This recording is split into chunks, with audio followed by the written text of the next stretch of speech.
gentlemen, we are back with Wayfarers, episode 21. It's been a bit. It's been a hot minute. We're in the holiday season. There's scheduling and travel and all this kind of stuff. But the show goes on. Do you remember what happened last time? I do, because I wrote it down, because I forget everything. Last time, the team fought their way into the final room of the Dark Tower, facing off against a very dangerous orc sorcerer. The team was then teleported to the Pumpkin Patch of Doom, where they had to fight to survive against a variety of undead and various scary busey things. That being said, let's see what's in store for the Wayfarers. We've got Mendax, the amazing tiefling rogue, Nigel, the most magnificent wizard the world has ever seen, and the smartest DM in the history of Dungeons & Dragons. Oh, there's also Call. We go with Wayfarers, episode 21. Oh my goodness. We are back. It has been a hot minute. It has been a long time, actually, since we played our last session. But holidays will do that to you. We had some conflicting schedules and lots of stuff going on for everybody. So happy, though, that we are back. Happy to get this underway once again. How have you guys been, first of all? Quick catch up. Everyone doing well? Everyone having a fun holiday season so far, I'm assuming? Yes, it's been quite fun. Unfortunately, there was some scary news that Twitch said I wasn't going to be allowed to continue playing as Nigel in this campaign due to some of their new rules about certain words. We're good until the 21st, my friend. We're good until the 21st. We need to find a hot elf ghost, babe. I'm not allowed to simp. I mean, I'm to be impressed by hot elf ghost babes anymore. I've got to be careful. Yep, we just have to choose our words wisely. But yes, it was indeed terrifying. Nigel maybe having to undergo a character transformation at the last minute here through the forcible hand of Twitch. But Mendax, Ash, good to see you. Neuro, how have you guys been? But everyone been good? I hope so. Cannot complain. Had a very boozy Thanksgiving and a very boozy eggnog making weekend last weekend, so that I can have a very boozy Christmas. So prepared. Hells yeah. I just wanted to pour one out for my bird brethren who may have given their lives for this Thanksgiving. I did see some wild turkeys driving around the town visiting family, and we decided not to chase or shoot those turkeys because I started screaming at people saying, "Stop being violent to birds." Well, I have no words for that. Let's just go ahead and get straight away back into it. So Jimothy did a fantastic job recapping the session, but I will add in just a last few details. Yes, you guys were able to finish the Dark Tower, Dungeon Tower, whatever you want to call it. Getting to that last room, being teleported to a fun, more Halloween-themed event at the time, so that kind of dates the last time we had an episode. And then going through a gauntlet of different creatures and waves, defeating him, and we'll kind of go back to that moment as he plummets down from the sky and sort of gets impaled on one of the pumpkin-like roots and stems, one of the thorny vines. The whole earth sort of just kind of engulfs the pumpkin patch that was in the center, swallowing the orc in addition to all the other kind of nastiness that was around you guys, leaving behind as sort of the soil and the earth kind of fills back in, inconspicuously, a door with a key in it. The key that you guys have been looking for this entire time. If you remember, you guys set out to go into this Dark Tower specifically to just hunt down this magic artifact that could teleport you to any door on the continent, or any door in existence for that matter. So very, very strong and powerful artifact. Certainly was in the wrong hands, but now you guys have wrested it free from the hands of evil. And it sits in front of you, the door awaiting to be opened. Any questions before we start? We also had a level 4 level up. I don't know if we want to go through that, if you guys have made any interesting character decisions, if there have been any improvements. Level 4, it's not like the craziest level up, but you can do some pretty cool things. Anybody want to share what they did for their level 4? Ooh.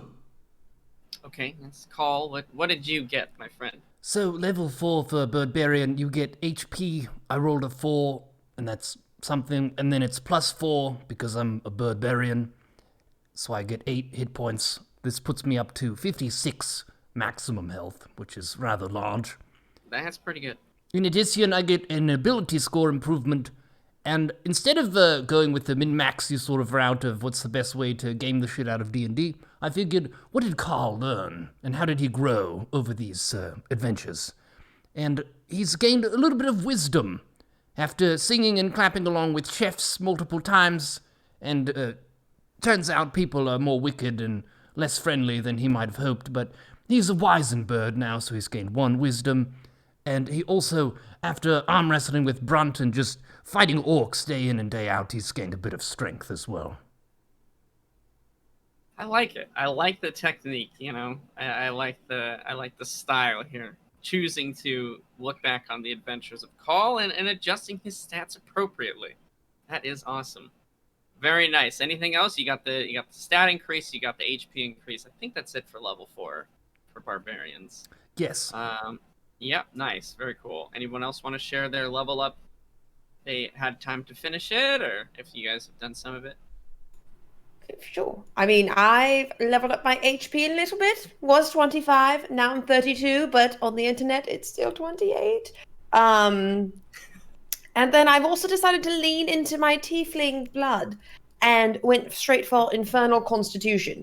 So I improved my Constitution score by 1, and now I have resistance to cold damage and poisoning, and I also have advantage on saving throws against poisoning, which means I'm pretty sure that includes alcohol poisoning. So I feel like I should be able to drink more dwarven ale now.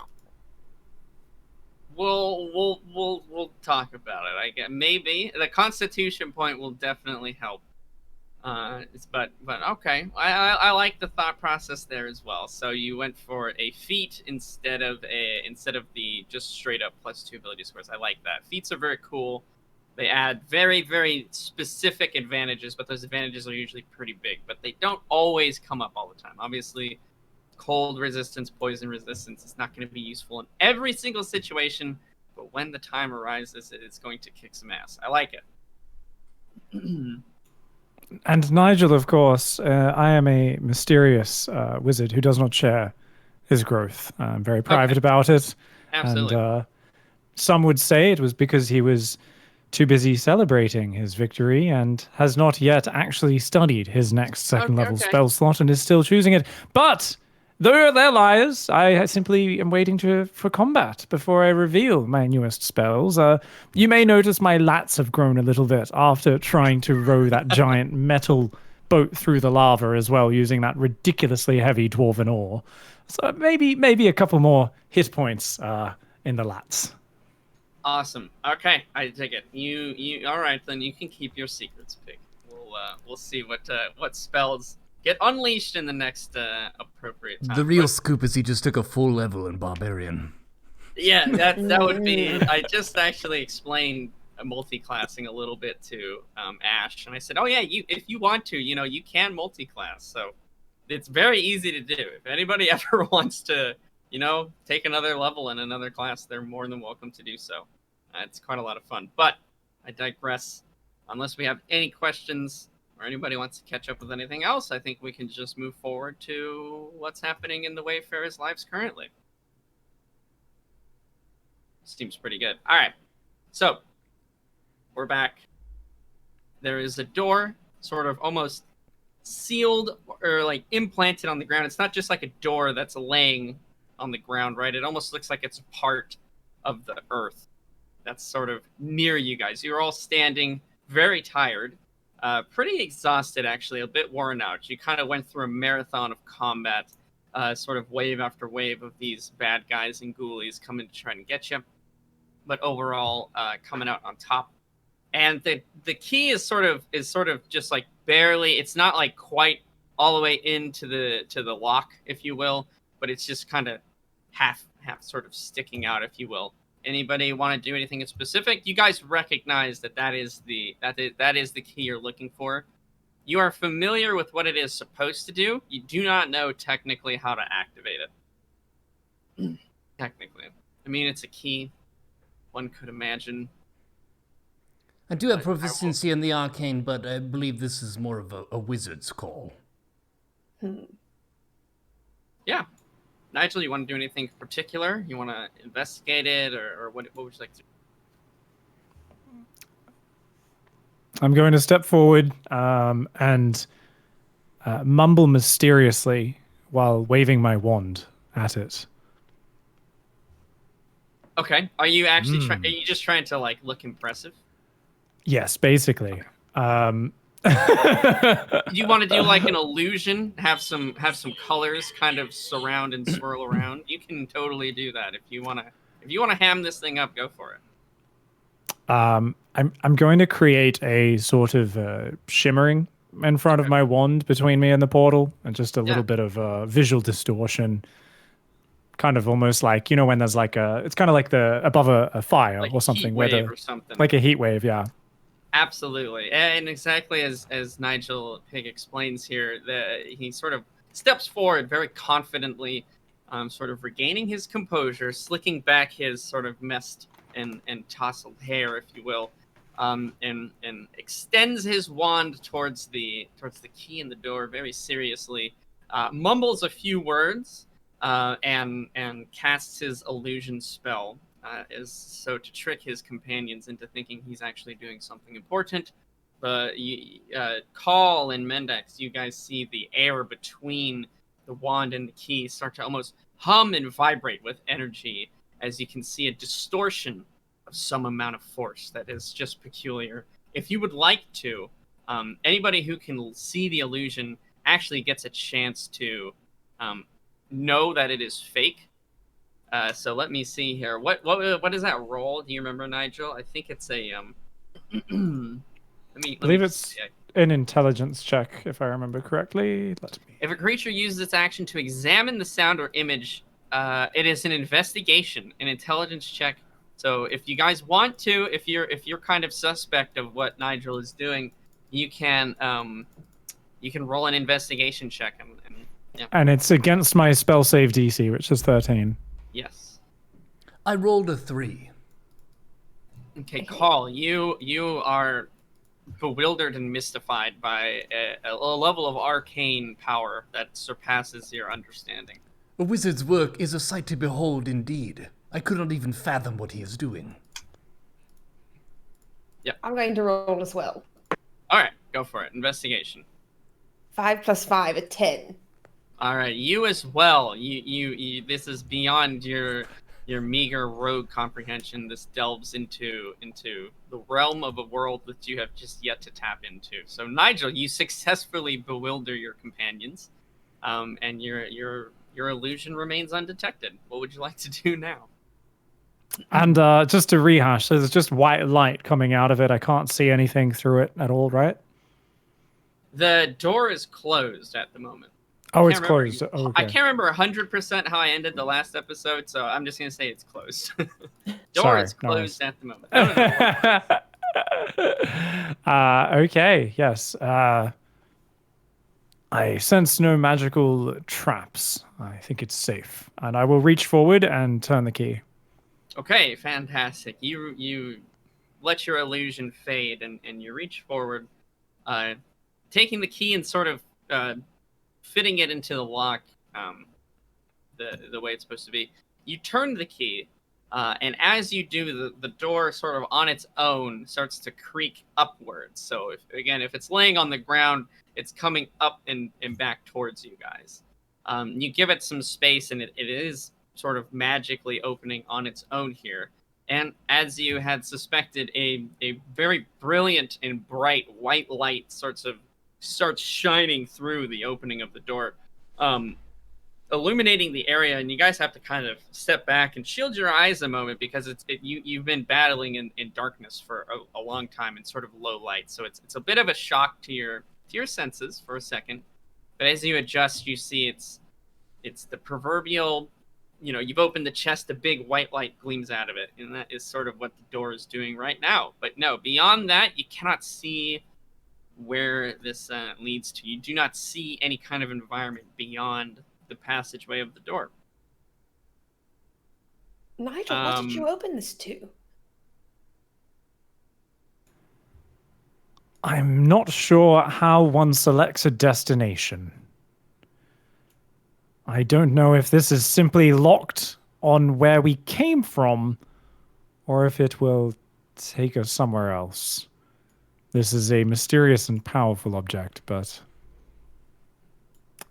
anywhere's better than here. This place is about the creepiest forest I've ever been in, and I'm not even sure where in the world we possibly are right now. I say we simply step through. If we send one person part of the way through, just like, well, hold your hand. I say your because I'm assuming it won't be me. Hold someone's hand. They just pop their head through. We hold on to them. I'll go, I guess, at the point there, if their head gets chopped off on the way through, there's no point in holding on to their hand. In any case, one person just peek and then pop back and tell us if it's safe. Why don't we just go to Stumpy's house? To Tol Karabad. Stumpy will take the key. We need to use the key. We need to use the key to leave this glade anyways. Right. Because we are no longer in the Dark Tower. But we were tasked with giving it back to him. I thought it was his. Yes. I'm not sure how to choose the destination, though. So this may take us back to the Dark Tower, and then we can try and escape from there. But remember, the boats were returning either way. So no matter what, we're going to need to use this key and figure out how to get somewhere new. We can't go back to the Dark Tower because the raiding parties will be back. They'll have found out what we've done by now, and we'd be stepping into an army, an absolutely huge raiding party. So I have no idea how to actually choose a destination. And I don't think I have any knowledge of how the key actually works, right? Because I think when we asked him, he was pretty vague. Yeah, I believe you did an Arcana check on this previously. You're more than welcome to do one again. But I don't. Yeah, you don't have specific knowledge because this is sort of like an artifact. This is not like your kind of average everyday, fire enchantment or +1 or whatever, right? Those are very general. Everybody knows what those do. Even common folk have an idea. These are very specific items. They're like custom made to do a very specific thing. And so the way that they work or the way that they interact with the world around them it's not common knowledge. It wouldn't be necessarily in books unless you've spoken to the person who's made this key or to, somebody told you how it works, essentially. Artifacts are often like that. People will carry around magic items or very, very powerful artifacts and have no idea how to activate them or how to use them, and just think that they're very common sorts of things. So kind of an idea there. As the door swings kind of now fully open, you do hear sort of a soft kind of thud on the ground, and the key has kind of fallen out of the door. The white light is still kind of billowing into the air, if you will, but the key is now loose from the door. I'll pick up the key and put that back in my robes securely. Okay. Sure. In my robes, not my breeches. It doesn't join the spoon. It's not that valuable. Okay. No. Certainly not. I'm not too keen on just sticking my head through. Being in two completely distant places at once doesn't sound like a recipe for a good outcome, personally. I would rather jump through in one piece and hopefully materialize in one piece. I've heard of terrible teleportation accidents in the past, and I would rather stay in one piece. Yeah, your background, Nigel, would give you some amount of knowledge on how people teleport between places. There are, as you're aware of, other planes of existence. There are existence planes made entirely out of water. There are places. There's the plane of elemental fire. There's all sorts of different places you can go to that aren't you can't walk to, for instance. Traveling to those does require some amount of teleportation. And the way that people do it, it varies, honestly. They can kind of have a ritual to try to just send one person. There exist doorways in the world that if you can find them or activate them properly, you can just sort of walk through as it would be. People can summon you to and from other planes of existence. So in this aspect, it looks like kind of drawing on the knowledge of how that kind of works, this could be something akin to like creating a temporary sort of portal. You're not sure. I'll make that clear. You're not 100% sure, but you can kind of establish some, okay, this looks to be kind of how it would work.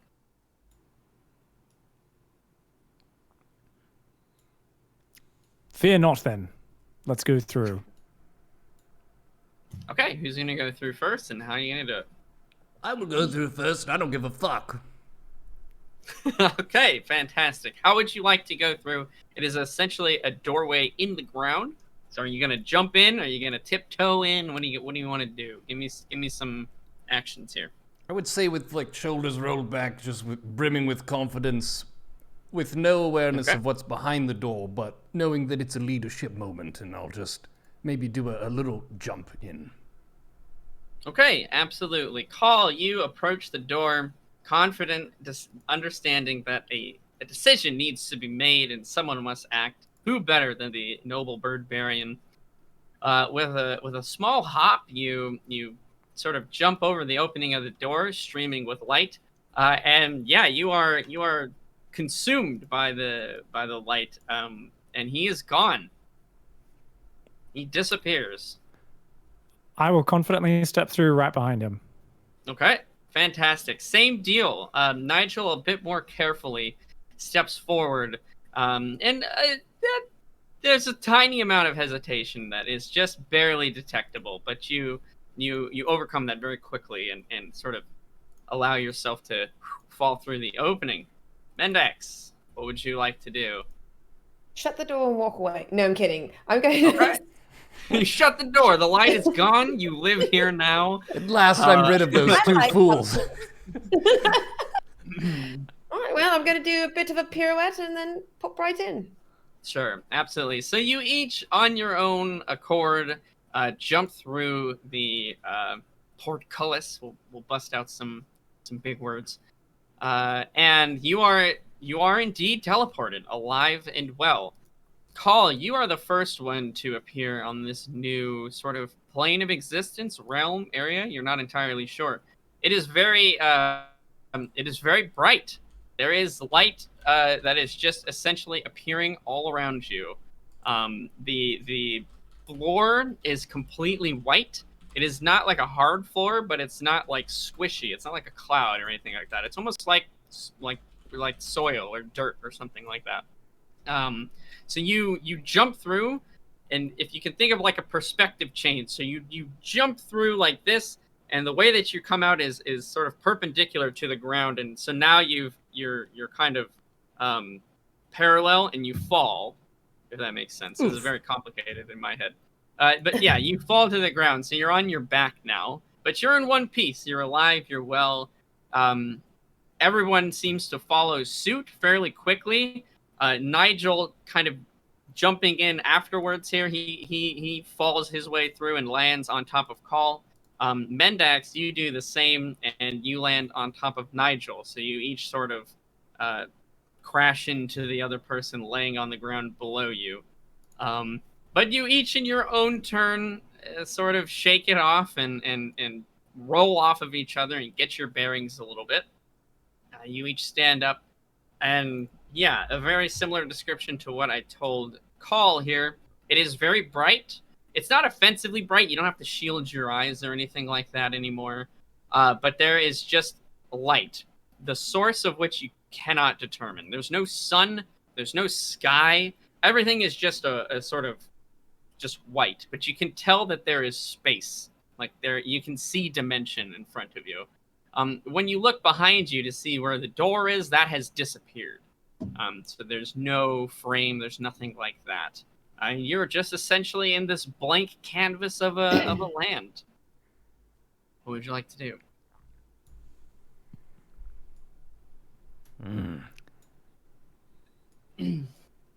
Is this part of the world? Or something else? I've never been here before. It's most certainly not part of our world. And I'm going to bend around and just kind of see, using my hands, my eyes, if I can locate the door. So you're gonna try to reach out and try to feel for the door. Yeah, and kind of crawl around if I need to. I'm basically just looking for anything I can stick the key into. Sure. There is no door. There's no invisible structure, nothing like that around. And the ground, as I mentioned before, it's soft, but there's like nothing there for you to grab at. Essentially, it's almost like it's just one sheet, one layer of some sort of soft substance. Again, very similar feeling in a way to soil, but you can't pick anything up. It's not loose or anything like that.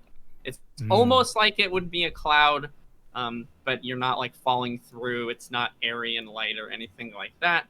But there's no sort of lock. There's no keyhole or anything like that that you can find to sort of progress, if you will.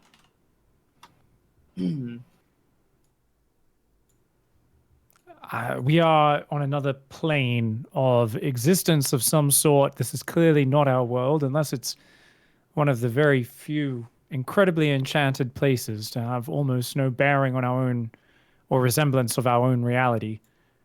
We need to find another door. We need to stick this key in it. We need to figure out how the hell we get back to our world. This is clearly part of the Orc Warlord's safety plan, was to transport himself to this that bizarre enchanted glade, which I don't think was quite within our reality either. And now we seem somehow to be caught in some sort of other space.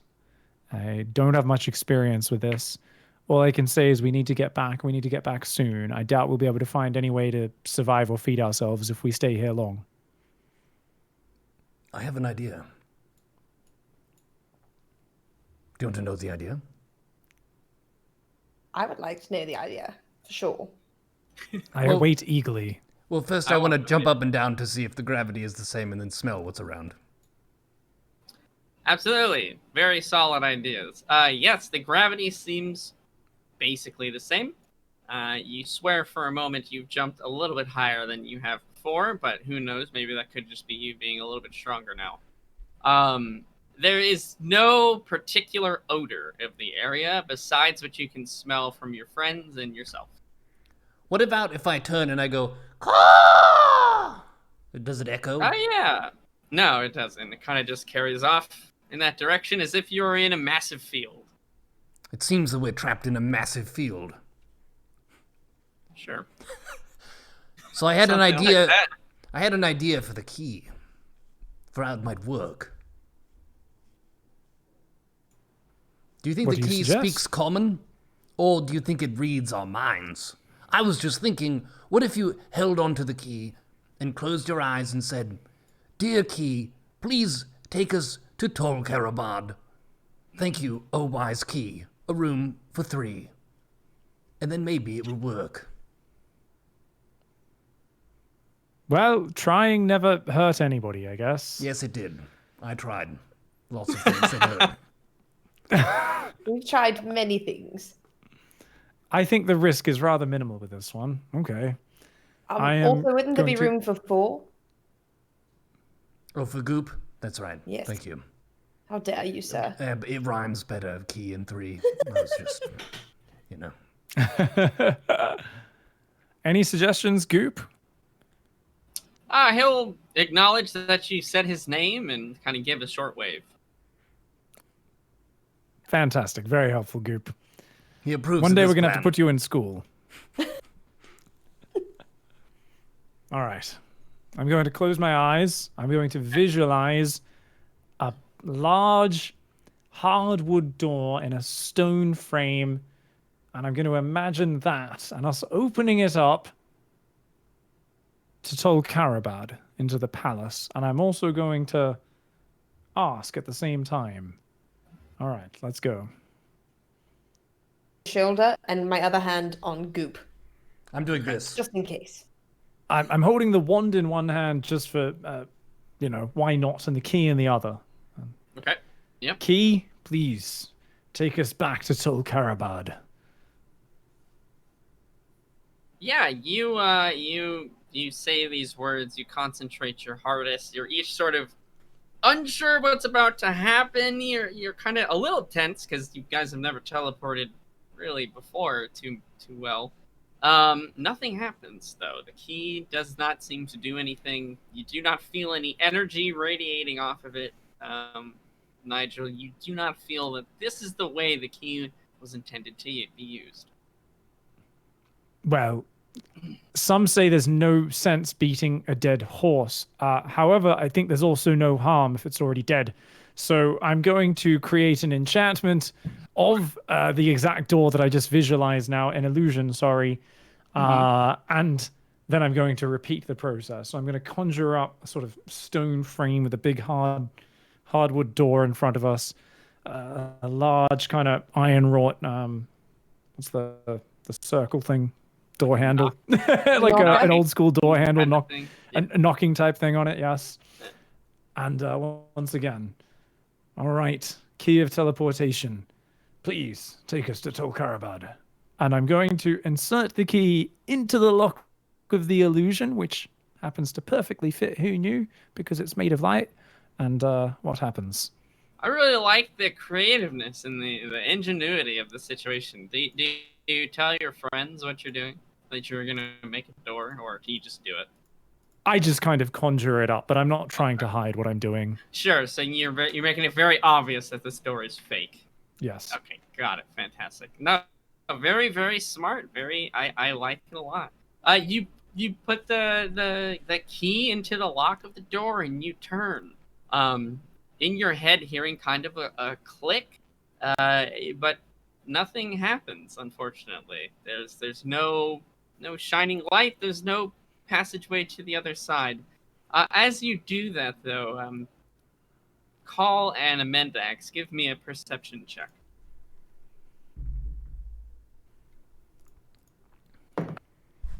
$16. 12. Okay. What'd you get, Call? 16. Wait, what's that? 16. I don't know if I kind of heard you at the end, but it sounded like it cut off early. 16. 16. Fantastic. Call, we'll say you notice this. As you guys, your attention is turned to the door, and Nigel is concentrating all of his energy and focus on hopefully activating the key here. You see something off in the distance, sort of just like a black shape, very very far off. Is that another Kinku? But Nigel, unfortunately, yes. Although I really do like the creativity. That was excellent, my friend. He does not work that way. Well, it seems the power of belief alone is not going to get us through this one. I'm going to just kind of circle and look around in all directions, trying to pick a direction for us to set off in. Absolutely. I will have but one regret. And that is that we did not burn down the beauty tree before we left the last world. It is there to stay forever alive, taunting you from realms unknown. Haunting my dreams. Indeed. What's that then? There's a figure To be over there in the fair, distance. we did leave it. Yes. Exploded bits of pumpkin decorating as ugly branches anyway, and the bones of undead scattered across the glade. I'm sure the Busey tree has got a rather lonely existence ahead of him. Yeah, I the think beauty so. tree is still the ugliest thing there. I think you're kind of cutting out bad, Neuro. I see that you're talking and stuff, but it's like catching very small snippets. I do not know why that's the case. Okay, that came through. What did you Yeah, that say? was fine. What did you say earlier? I said, look, over there, in the distance. There's a figure approaching. Call will point you guys over into that direction, which was kind of behind the illusionary door that Pig created. And you see something off far away into the distance. You don't know what it is. You're not 100% sure if it's a person or if it's just some sort of structure, but it is some just shape. Well, that direction's as good as any. We need to find a door. Maybe whatever that is can help us. Okay. You guys want to set off in that direction then? Yes. I will refrain from singing my bow songs out. until we find out whether this person is good or evil. Okay. I'll have my bow out just in case. Sure, absolutely. You guys set off in that direction. Call sort of leading the charge. I assume it's going to be the Nigel Sandwich formation, as I believe Always the Nigel Sandwich. that is a favorite of yours. And forward you march. You set off for at a decent pace. You're not trying to sprint, but you're not walking either. As you continue forward, about 15 to 20 minutes pass, but the object is getting bigger and bigger as you approach. And you start to see that there are actually more as you're not moving in a perfectly straight line towards that whatever it is, but you see that it kind of goes off in the distance, and that it's like elongated, almost like further back. So it's not like huge or anything like that, but it is long essentially. And you guys continue to approach, another 10, 15 minutes or so go by. And you realize that what you're seeing is a row of doors, and that there are, in fact, like 2 columns of doors that go back, forming almost sort of like a hallway of sorts.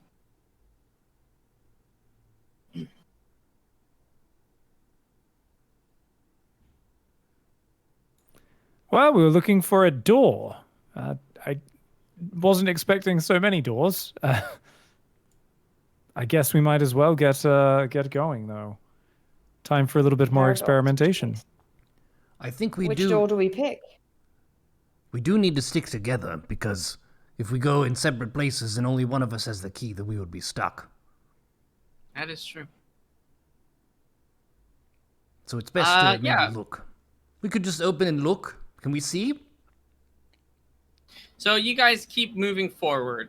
We'll say you walk for another just few, maybe 5 minutes at this point. You've been going for about half an hour, 40 minutes of a brisk walking pace, and you now approach the first 2 doors in the columns that are sort of heading back again, forming a makeshift hallway. Even though you could go on either side, but there is a pathway down the middle that it is essentially creating.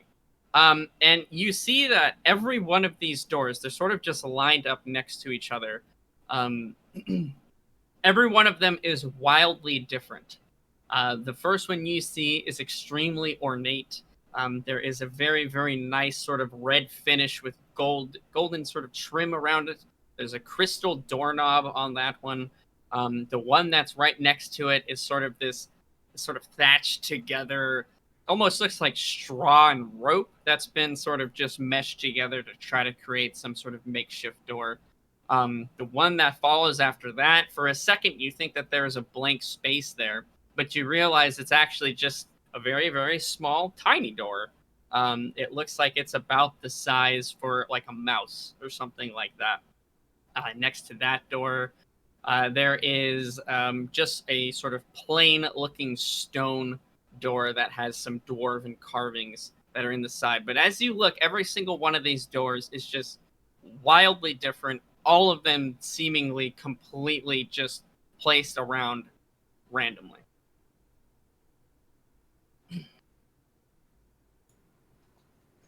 I'd test and see whether or not I can easily remove the crystal doorknob from the crystal door, from the ornate door.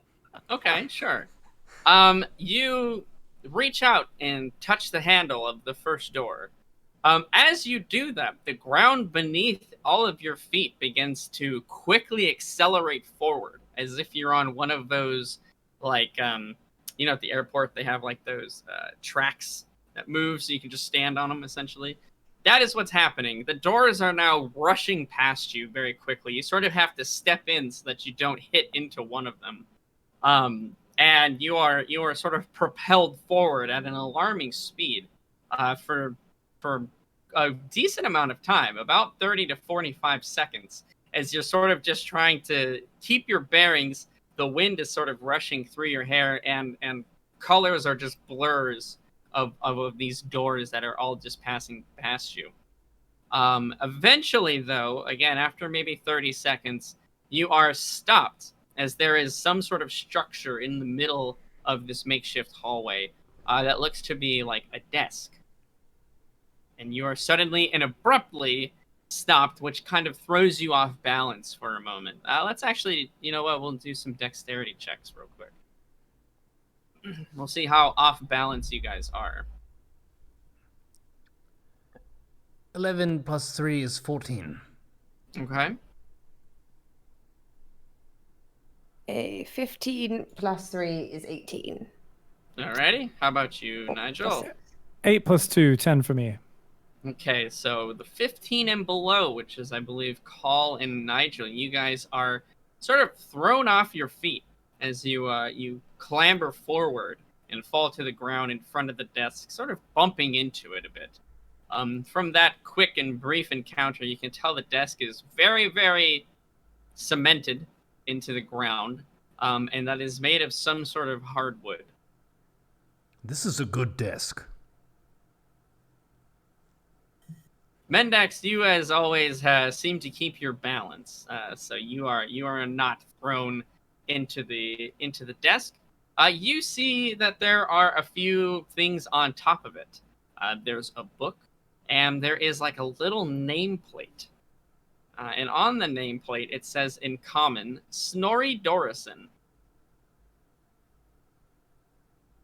Snorri Dorison. All right, can I help my compatriots up first? I do feel slightly bad. Sure. Wait, was my hand still on the doorknob? No. You like tapped it, like you're like, oh great, I'm gonna take this, and then it's sort of whisked away from your hand. Okay, well then I'll help my teammates up. Yeah, you sort of lean over and you grab them both by the arms and offer some support for them to stand up. And as you sort of come back up and you look at the desk in front of you, there, who wasn't there before, there is a elf that's sitting behind the desk. He sort of has slicked back hair. It's black and somewhat of a decent length. He's very sort of traditionally handsome, we'll say. He's sleek, slender. He has just a plain, essentially, set of robes on. And he's sitting there kind of just staring at you guys. Hello, good Sir Elf. We've stumbled into this plane of existence after acquiring a very famous key. We are looking to return this key to its rightful owner. Ah. Well, that would be me. You are the key's rightful owner? Of course. What else would I be doing here? I don't know. Exercise? Some kind of tax collecting? No tax collecting here. Just Passport making sure. stamping? What is a passport? I'm guessing some sort of paperwork to go between these doors. Well, you don't need any paperwork to go between these doors. You just need that key. What key? And he'll point to whatever pocket Nigel has the key in. So, what about you can't travel between the doorways? But our friend Stumpy has had this key for an awfully long time. Have you just been stuck here, sitting behind this desk, for the last couple of 100 years? hundreds of years, thousands of years, who knows? I've lost count, I would say. Ever since the first doors were put in, I think I've always been here, just making sure that they are upkept and still connect you to the places they should connect you to.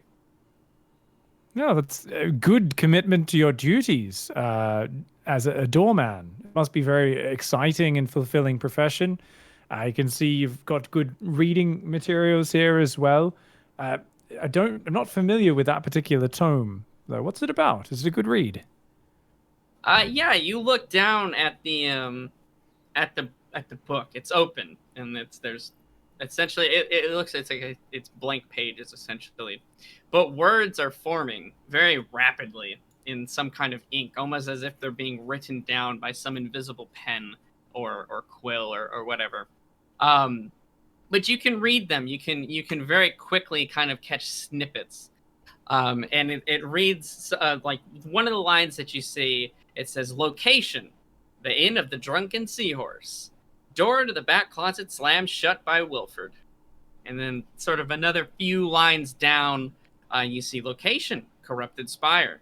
Door to the feeding pits destroyed by Bartlebless."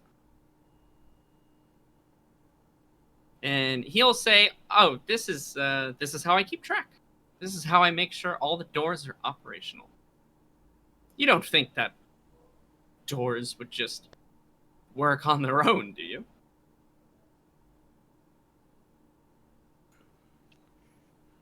Kind of hoped that they would potentially work simply with a little bit of input, but we're quite new. We've never really had to use this before. Of course, we are at the moment trying to return this key to he who lended it to us, the great dwarven king Stumpy. Would you aid us in this endeavor? No. I don't know who had the key before. I won't lie. I do lose it every now and again. Misplace it, as it would be. Every few hundred years it goes missing, and every few hundred years it comes back. Looks like it's back. I'll take it. I'll even do you a favor if you return it to me.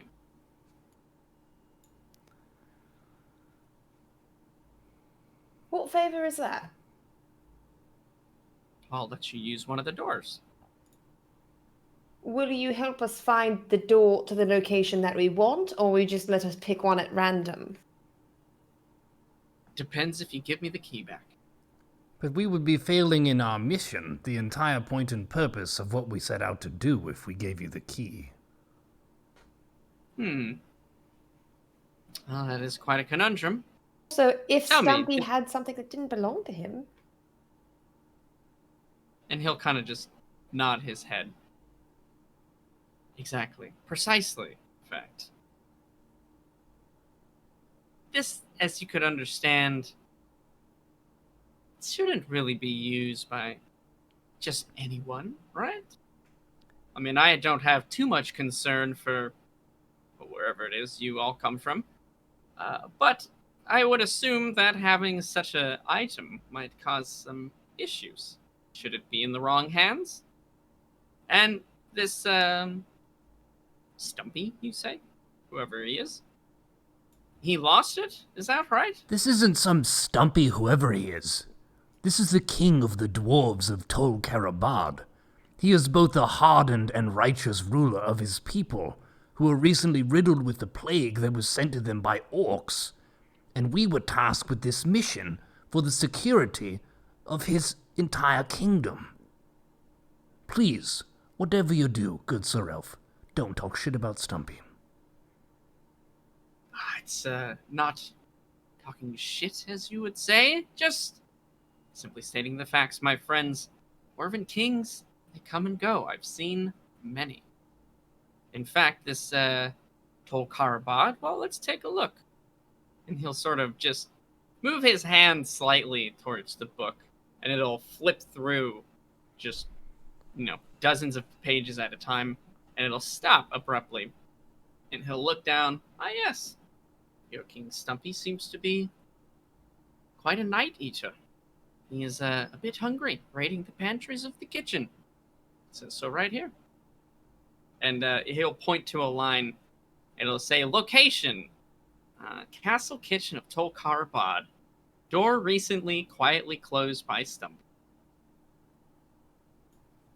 So this book doesn't just keep track of the magical doors that this key is used in, it keeps track of all doors. That's such a narrow way of looking at it. I suppose in your terms, every door is magic.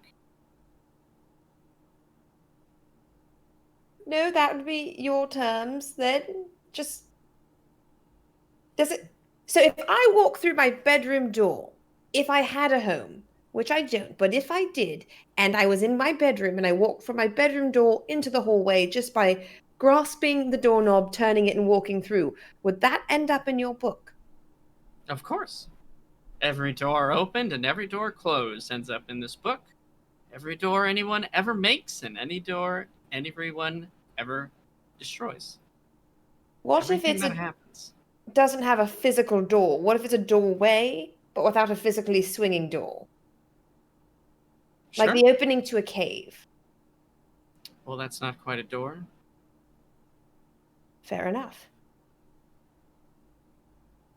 I'm starting to think that saying what we do behind closed doors is having a less impactful meaning than I had thought.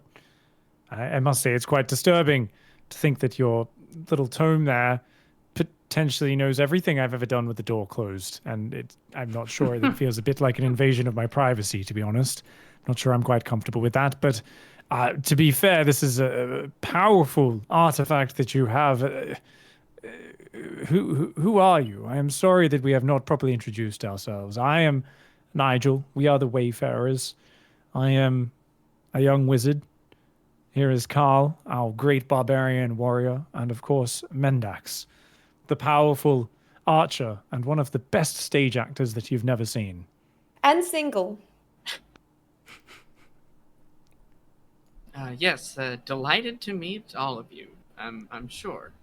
Yeah, my name, and he'll kind of just move forward the only other object on his desk, which is a little nameplate, and he'll sort of wave his hand, just ever so, is Snorri Dorson.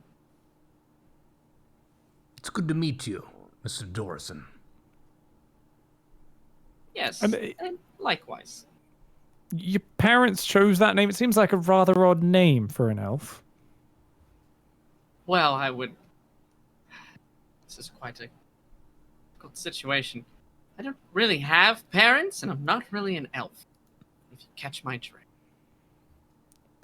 Yes, I did imagine you would be hungry, waiting for a few hundred years while your key was missing in this otherwise rather lifeless in-between place that we seem to be in right now. Are you some sort of overseer? Do you have some sort of master, or are you a creature entirely of your own will and design? And he'll kind of give a slight smile to you, and I just make sure all the doors are working.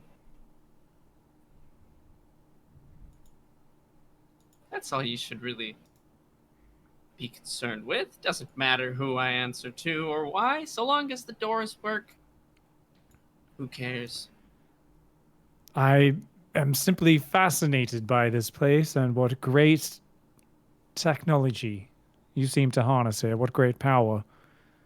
I wonder if you are even alive. Don't know. I've never given it any thought. And at that moment, one of the doors, sort of just a few down, sort of one of the simple wooden doors, looks like maybe it goes to a tavern or some kind of common home, is like smashed like into 50, 60 pieces and just sort of flings into the nothingness that is the sky. And the doors sort of all just close in slightly to fill the gap. And you can see on the book, it'll say location, Mildred's house. Door destroyed once again by her unruly son, Thomas.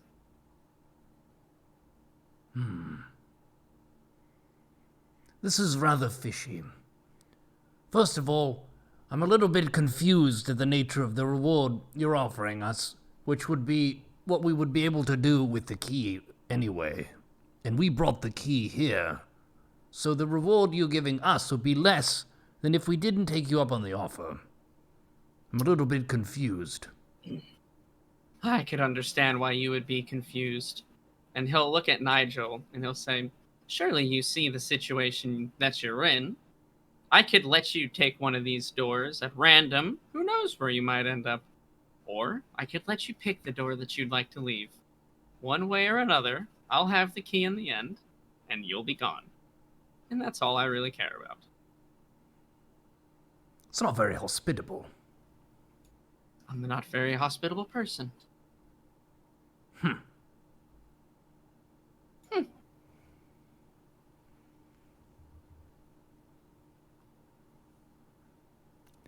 How do we you are who you say you are?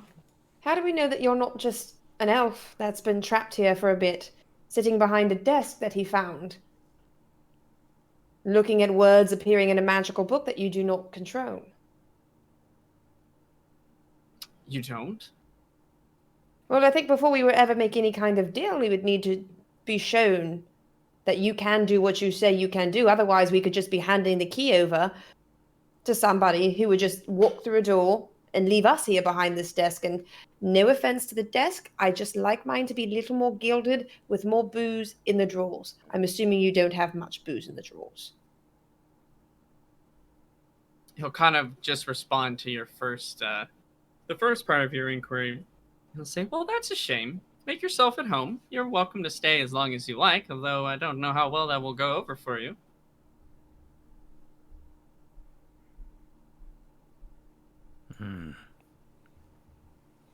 A quick sidebar, and I'll pull you two over and just a moment, good sir Snorri Dorison.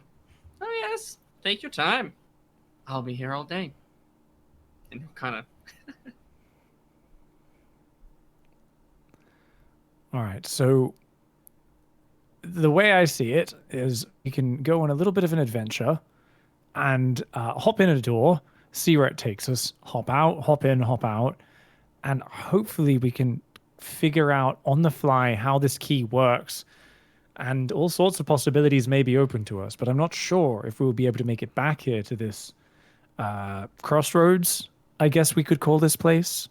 If we can't make it back to the crossroads, I'm not sure if we'll be stuck somewhere or unable to even function the key. And if we were to do that, we would probably be doing it so we could get back to Tol Karabad. Now, of course, Stumpy may be able to show us how to use the key to get to the Lonely Spire on the other side of the continent, right? To do that, if we were to take our chances, I imagine we'd simply pick doors with dwarven-looking designs, stonework, advanced ironwork. There's some dwarven runes on one of those doors over there. Give it a go and try our luck. But on the other hand, this thing, because I don't think he's alive, I don't think he's a person, and I think he might have more in common with Goop than he does with us, is clearly wielding some sort of impressive power, and I don't really want to piss him off. I'm already pissed off. This character is revolting. I kind of want to smack him.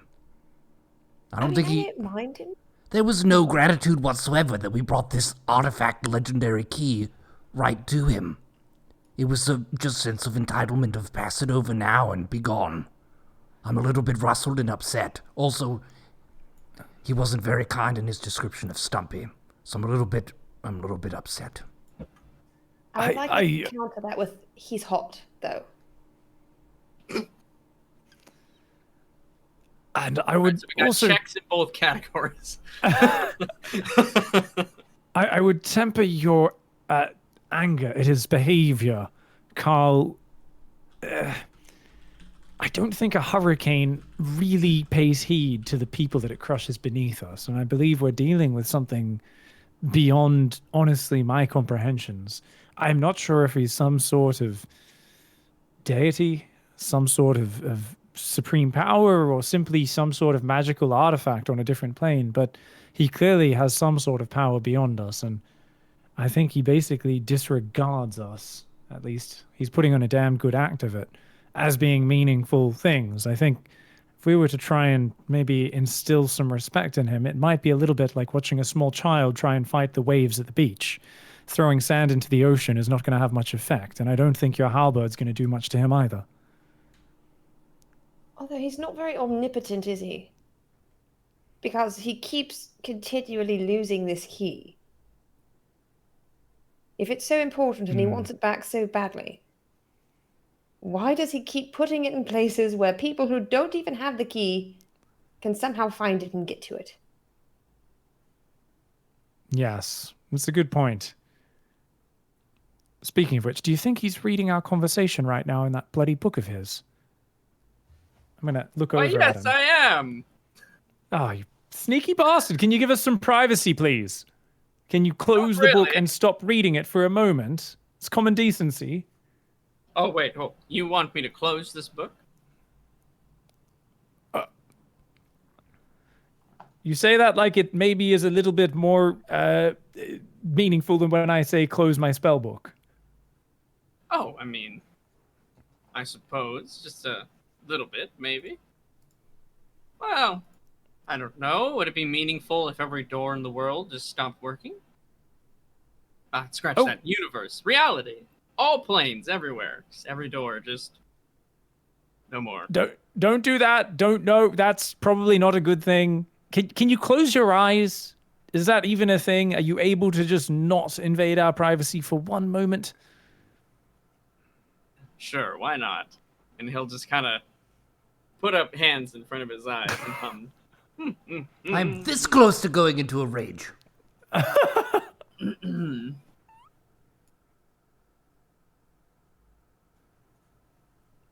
What an arrogant pooper scooper. Yes, I'm not sure secretly perving on literally the entire inhabitants of the world from this creepy crossroads bureaucratic desk of weirdness has necessarily done much for his likability. But I also don't really want to get on his bad side. I thought we were already on his bad side. Yeah, I don't think he has a bad side. I don't think he'd care. I think he only has a bad side. I think you could probably walk up and try to smack him, and I don't even know if your hand would make contact with anything. I don't think he cares enough about us. He's 8. Insects under his foot. I don't know that he's... I feel like he's just indifferent. You know, turned to 11. He talks shit about Stumpy. He's evil. Well, to be Changed my mind. fair, Stumpy did lose the key. People lose things all the time. It doesn't make them a bad person. You forget stuff. Where's the grace? Where's the forgiveness? Where's the compassion? It's just pompous. I'm pissed off. Be okay, Carl. I'm going to need you. And Carl, take a few deep breaths. Deep breaths. Picture home? I was exiled from my home. That makes me upset. Well, pre-exile? Picture you're on the lake. All right, you're on the edge of a lake and you have a barrel of stone fish in front of you. And the wind is blowing nicely fragrant air. And the calls of happy other birds surround you in the air. Well, that Just sounds a few very deep nice. breaths. Meditate there. Find that place inside of you. Can we take a door there? I mean, your guess for the door is as good as mine. Oh. Honestly, I mean, I'm not opposed to a bit of adventure. I'm not saying I entirely like this person. I'm just saying I've liked far less attractive people for far worse reasons. So, and if it is his key, I don't blame him for wanting it back, but at the same time, I don't really want to give it back. Just because he has a strong jawline doesn't make him a good person. No, but he also has luscious black hair. Well, some of us have feathers. Perfect cheekbones. And before he covered them, his eyes were quite striking. He's obnoxious. I want to punch him in the face. He doesn't always need to be talking. Some activities don't require it, I'm just saying. Jesus. Welcome to What? You Wayfarers. don't talk a lot when you play chess. Of course. Well, I'll be thinking about Stonefish. You guys can decide what to do. I'm too rustled. I mean, Roll on it. the other hand, if Stumpy figured it out, if Orchistophanes figured this key out, I love Stumpy to death, but I think we all know him. He is no supreme philosopher or magician. We know this. Otherwise, he would have been able to cure the plague. I think I'm not besmirching his name, but if he was able to figure out this key, then certainly Nigel can figure out this key. Given some experimentation and time, I think I could. I also am happy to roll the dice on this one and see if we can figure out the doorways. Should we check that he's not going to do anything to screw with us if we do that, or... Oh, I most certainly will. So you did just have this conversation. Oh, yep, that's right. My mistake. Okay, you need to close those gorgeous eyes and plug those sexy ears, my friend. Seriously, have you no boundaries? Jesus, I could imagine when Carl was a young Kenku who was trying to have, figure out his wings and seeing, having a bit of a private flapping. Were you watching those private moments as well? Honestly, like, are you watching everybody right now? Don't you have any sense of maybe that's a private thing for that person alone? He doesn't want people to know about that. And I'm sure I had many moments figuring out magic in my early days with my wand where I was experimenting, and it's very uncomfortable knowing that you were probably watching all of that. I don't And if you see were, can you- anything. I don't can see you- what you're doing. If it has to do with the door, I know it's happening. So if you don't have anything that you've done that you regret with a door, then I certainly don't know. And even if I did, Nigel, I certainly don't care. It's worse. That doesn't make me feel any better that you don't care. You weren't even impressed. Oh, okay. It's okay, Nigel. I'm sure it was very impressive. You're gross. It hurts my brain when you talk. Well, that's unfortunate. It is. I'm just gonna think about I would love to Stonefish. see you all just leave, so if you'll kindly give my key back. I'm being hospitable. I just want to know what part of you doesn't think I can't just take this if I chose to. This is the hospitality. I'm trying to put on a good face. You're on the opposite end of the you have dictionary of done that. hospitable. You've put on a very good face.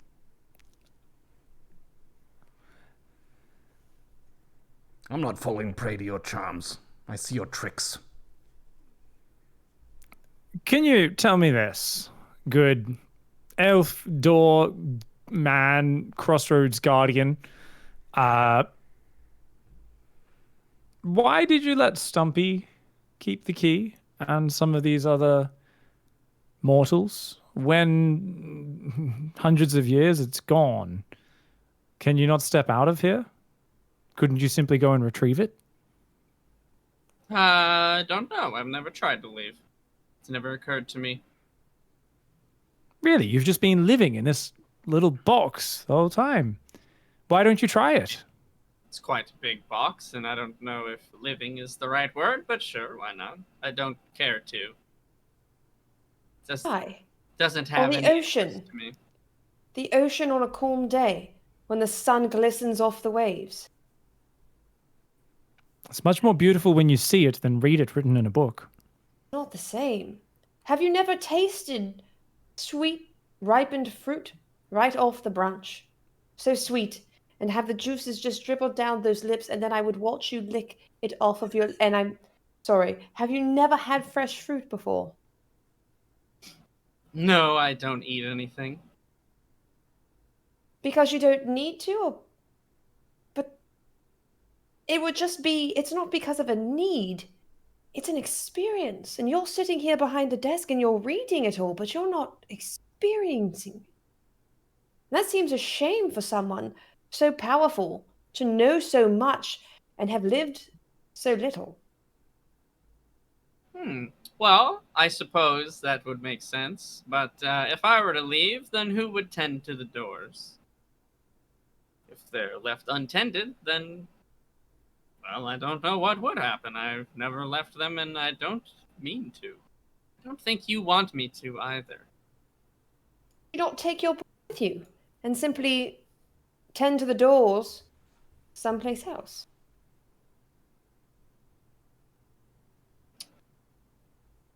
He'll.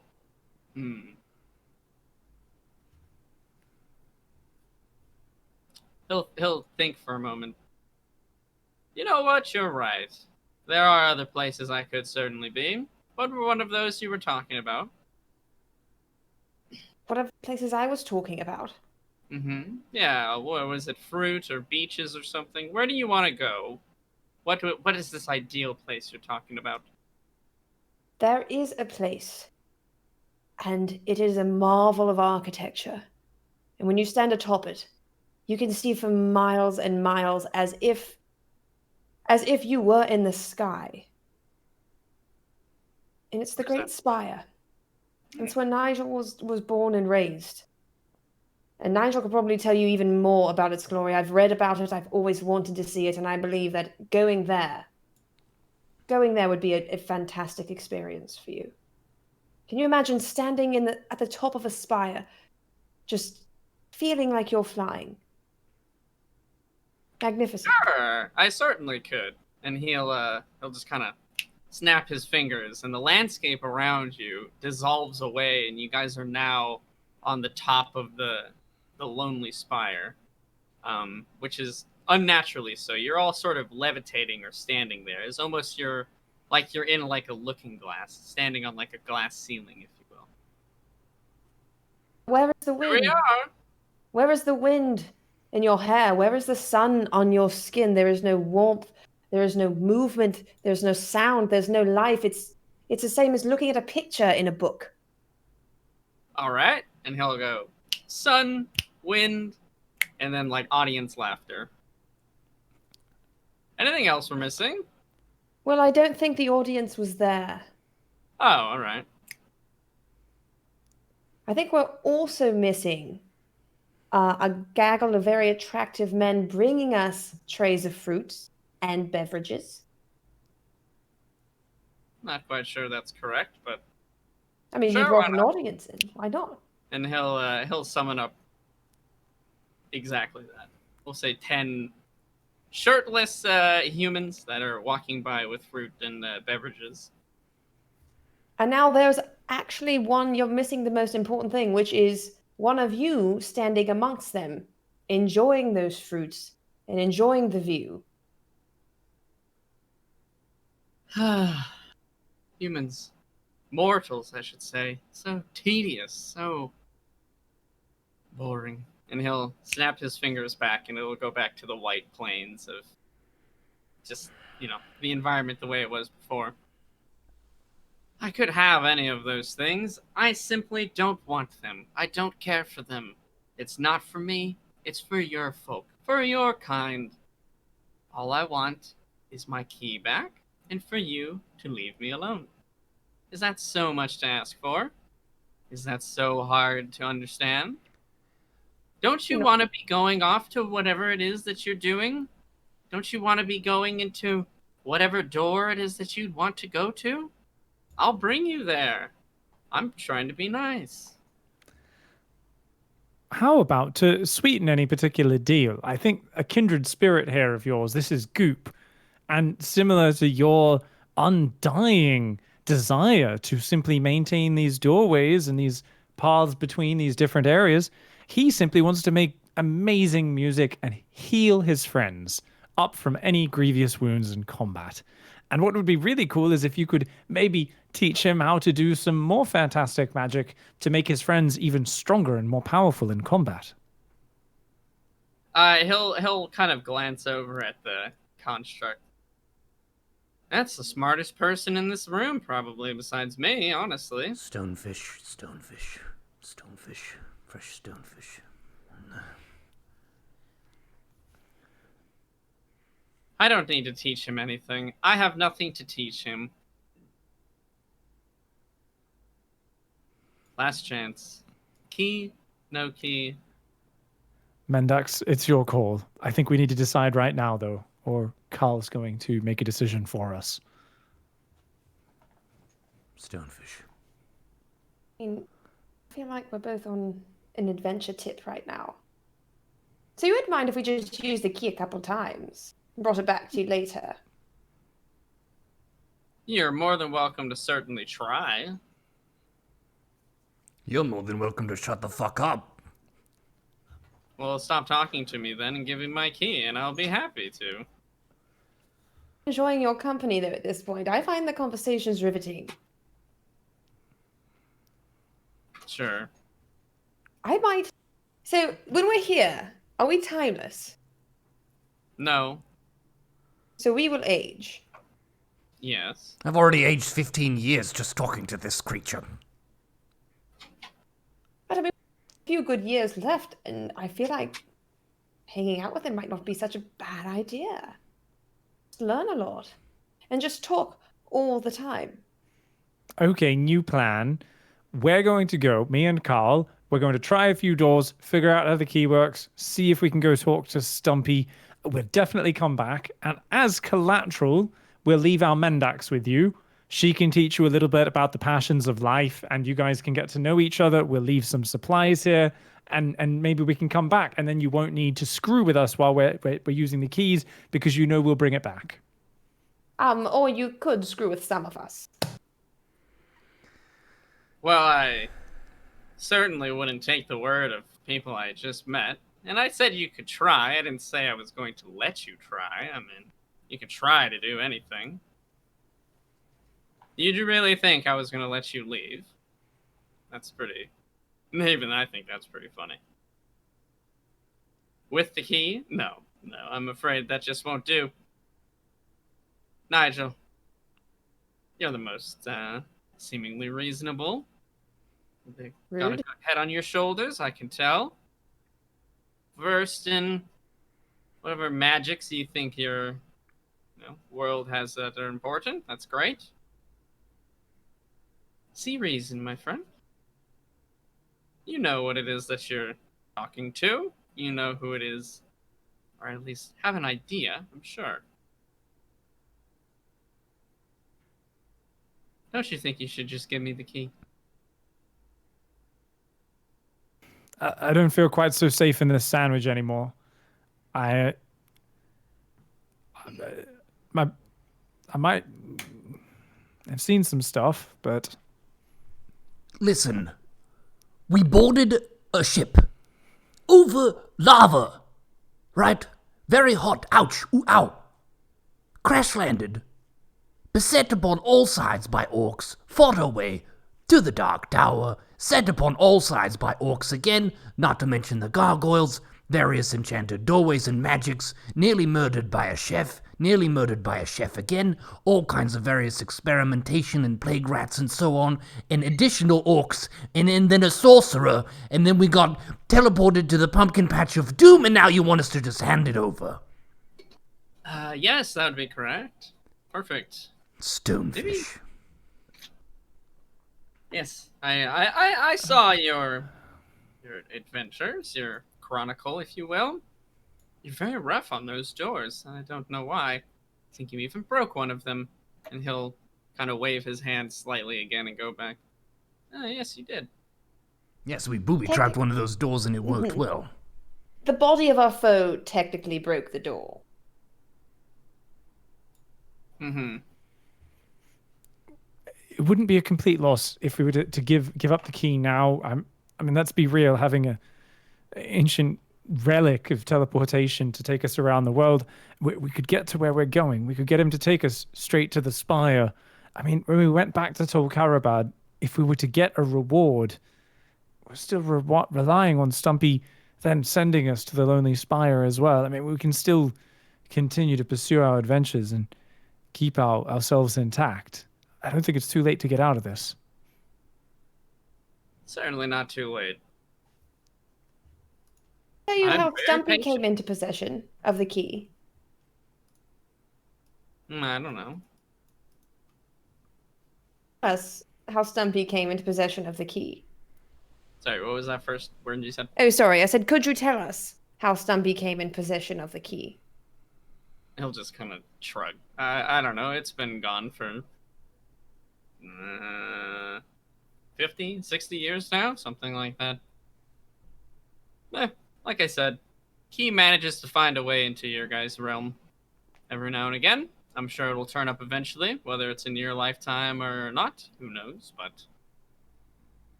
Do you And toss it he'll, into our realm? what's that? Do you toss it into our realm? No. I put it back in my pocket, and then sometimes it's gone. Interesting. Okay, I I mean, I suppose. feel... He'll try to hurry you along a little bit. He'll kind of, again, just slightly wave his hands, and the row of doors on your right side just kind of rushes past very, very quickly. And Nigel, you'll see a door that you recognize. It is the door to your room in the Lonely Spire. You recognize it because it has a carving of your initials when you were in some rebellious state when you were a young kid.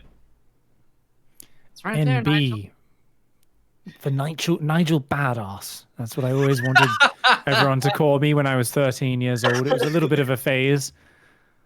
But that's the door of my room in the Lonely Spire. We could take his offer and just get in. Yeah. You do all those things.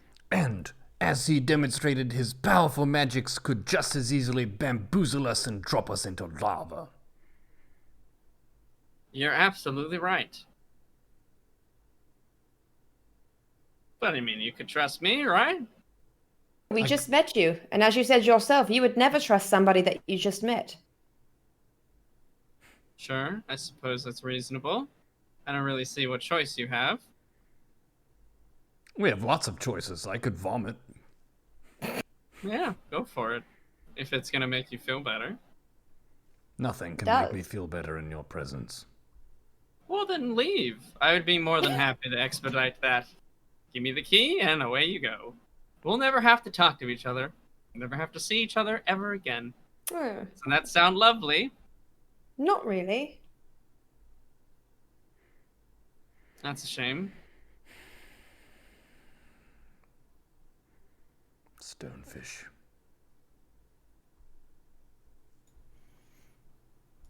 Look, I know this has been a trying test, but just breathe, think about Stonefish. And I think the better part of valor is to withdraw here and to move on with our quest to cross the continent to the Lonely Spire and figure out how these bloody rings are attached to us. But we have to fail the mission to Stumpy in order to do that. Remember, we already have slayed the Orcish leader. We already saved his city from the plague. I mean, we've done so much for them, and whilst we aren't returning the key, I know it's hard to trust this character, but I don't think this is something that is truly originally the dwarves' property in the first place, and definitely not something they need. We've done a great service to their city. Honestly, if you don't bring it back, the orcs have less reason to raid. They've been going into that city and causing ruckus, and it seems like this key was their goal, so... How would they know that this evil character has it now? I think they would just know that the dwarves don't. And that would be helpful to the dwarves.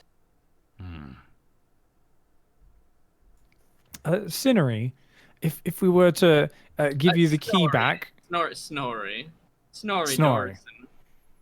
Oh, I'm sorry. I thought it might have a different pronunciation. It's Snorri doors. Okay, fantastic. Definitely a very high-class name you have there, Snorri. Would you be able to, if we do give you the key back, to perhaps let the orcs know that they should try to raid this dimension here next time to get the key from you rather than going back to Tol Karabad?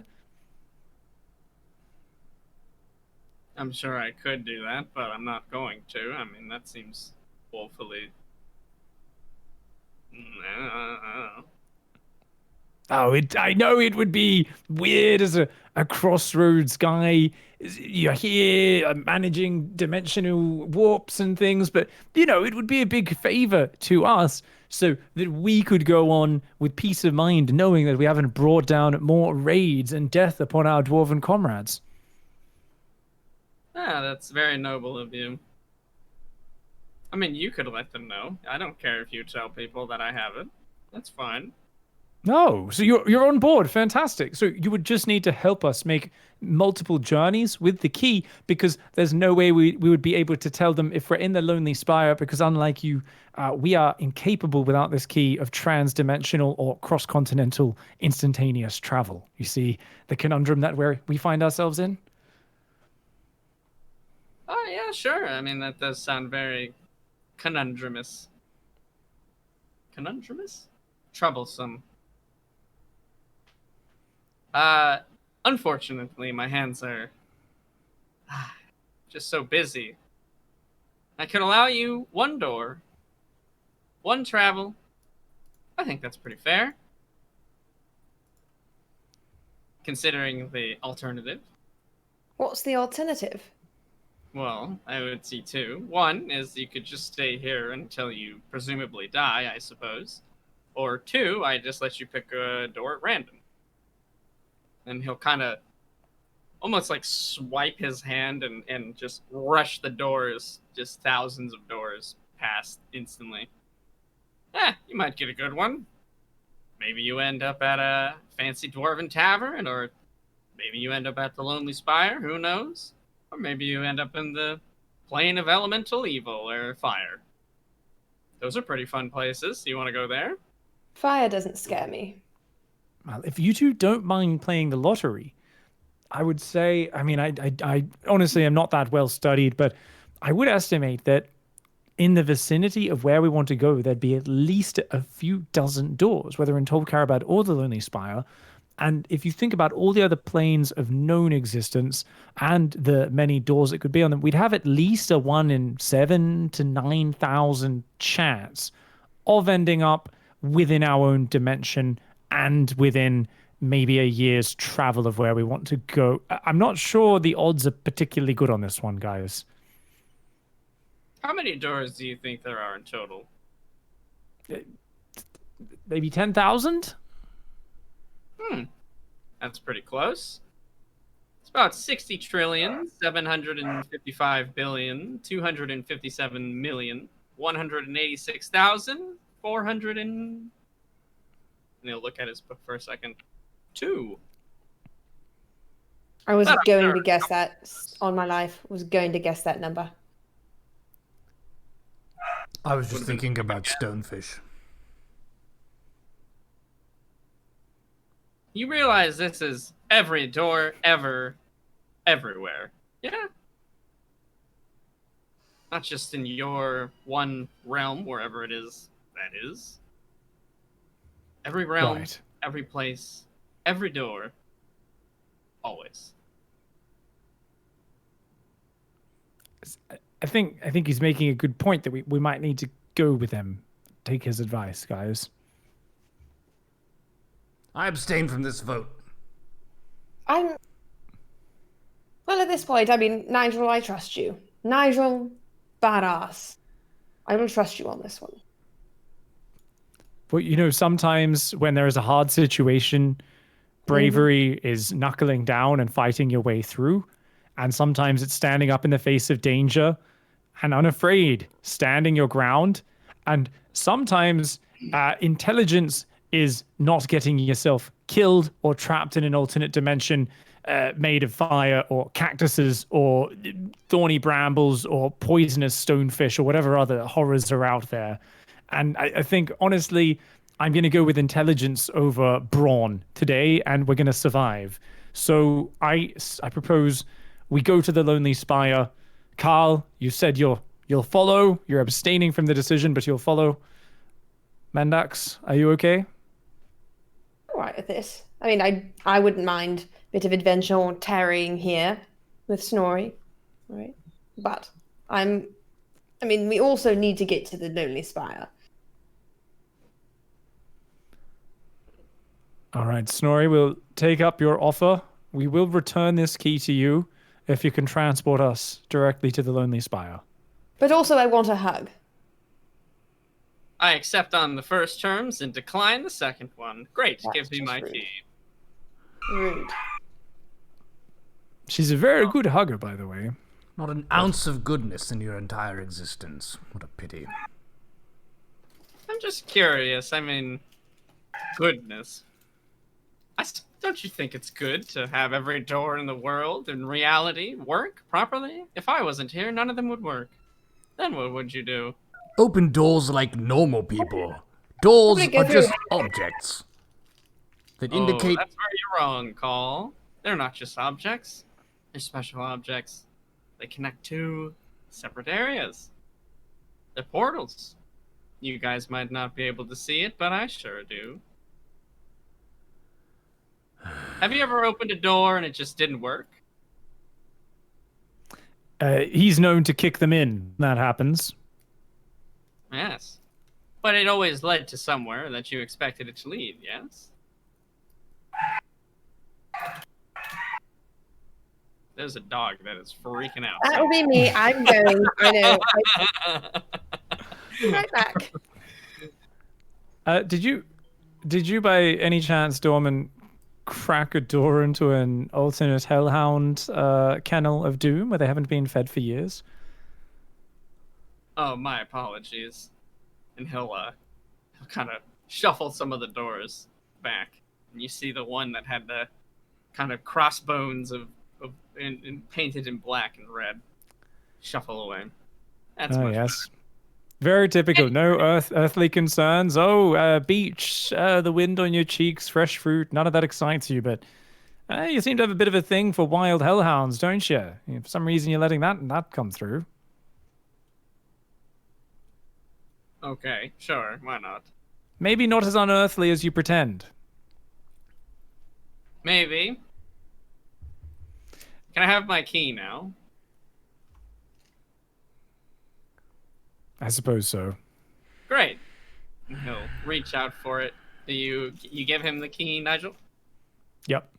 Okay, great. He'll just kind of he doesn't like grab it from you or anything. He lets you place it in his hand, and then he'll kind of examine it for a moment and put it into his pocket. Fantastic. I'm glad that we could all come to an accord and be swell fast friends. Now, where would you like to go? I will give you one door, anywhere you feel like. Anywhere ever. What a nice person I am. Yes, absolutely, inscrutably lovely. And pleasure, of course, making your acquaintance. I would like to go to my bedroom in the Lonely Spire, the room which I grew up in. In our reality, our world. No tricks, please. And that'd be much appreciated.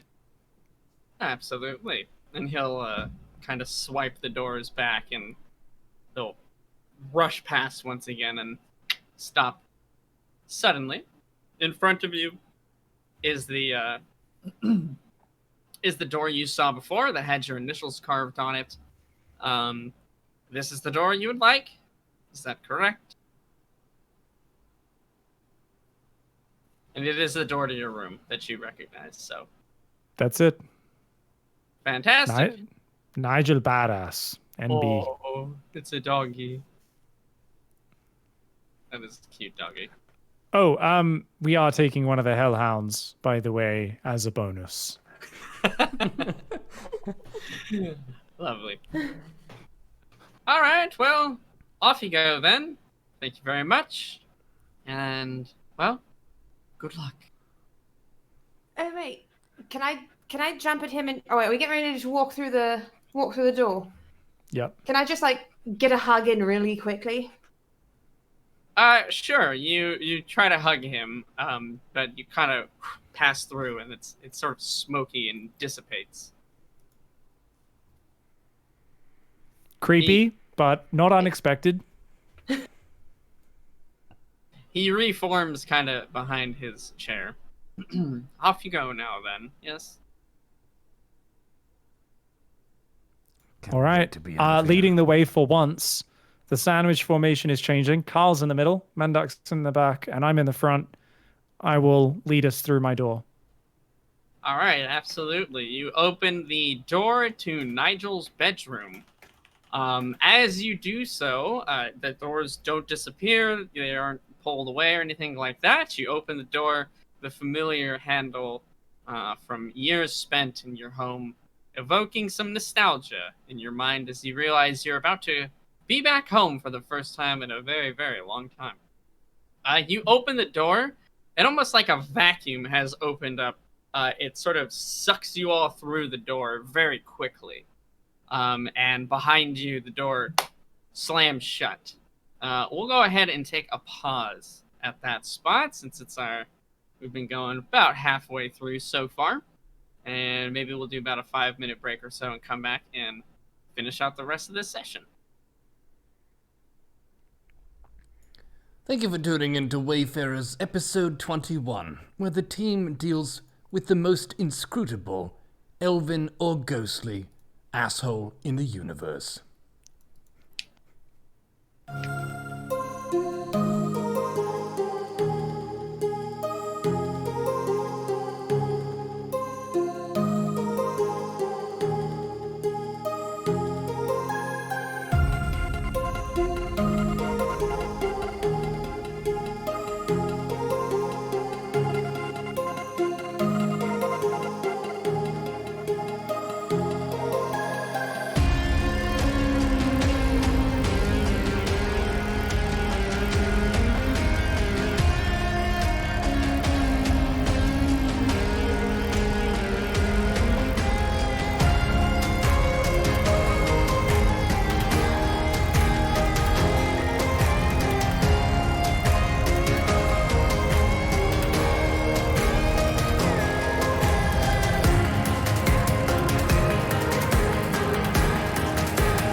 Ladies and gentlemen, we are back with Wayfarers episode 21. The team, after going from the pumpkin patch of doom into the mysterious plane of existence, dealt with Mr. Snoozeberg, who gave them a lot of trouble and not very much help. That being said, they did find a portal to the lowly spire and have been thrust through, leaving them to who knows what. But Nigel is leading the team on this episode of Wayfarers.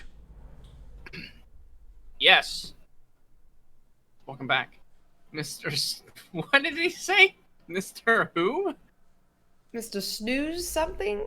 Oh, that was my bad. I told Jimothy it was Mr. Snoozeberg. Or Snorri did. He Just trying to take what jabs I can since he's an apparition and all. Doesn't have much substance to him. Confirm Very, that. very true. I was pressed up right against him. Felt nothing. Okay, so yes, you guys open the door and almost like sort of depressurizing the cabin, if you will. You guys are just sucked through this door. Each of you make a Constitution saving throw.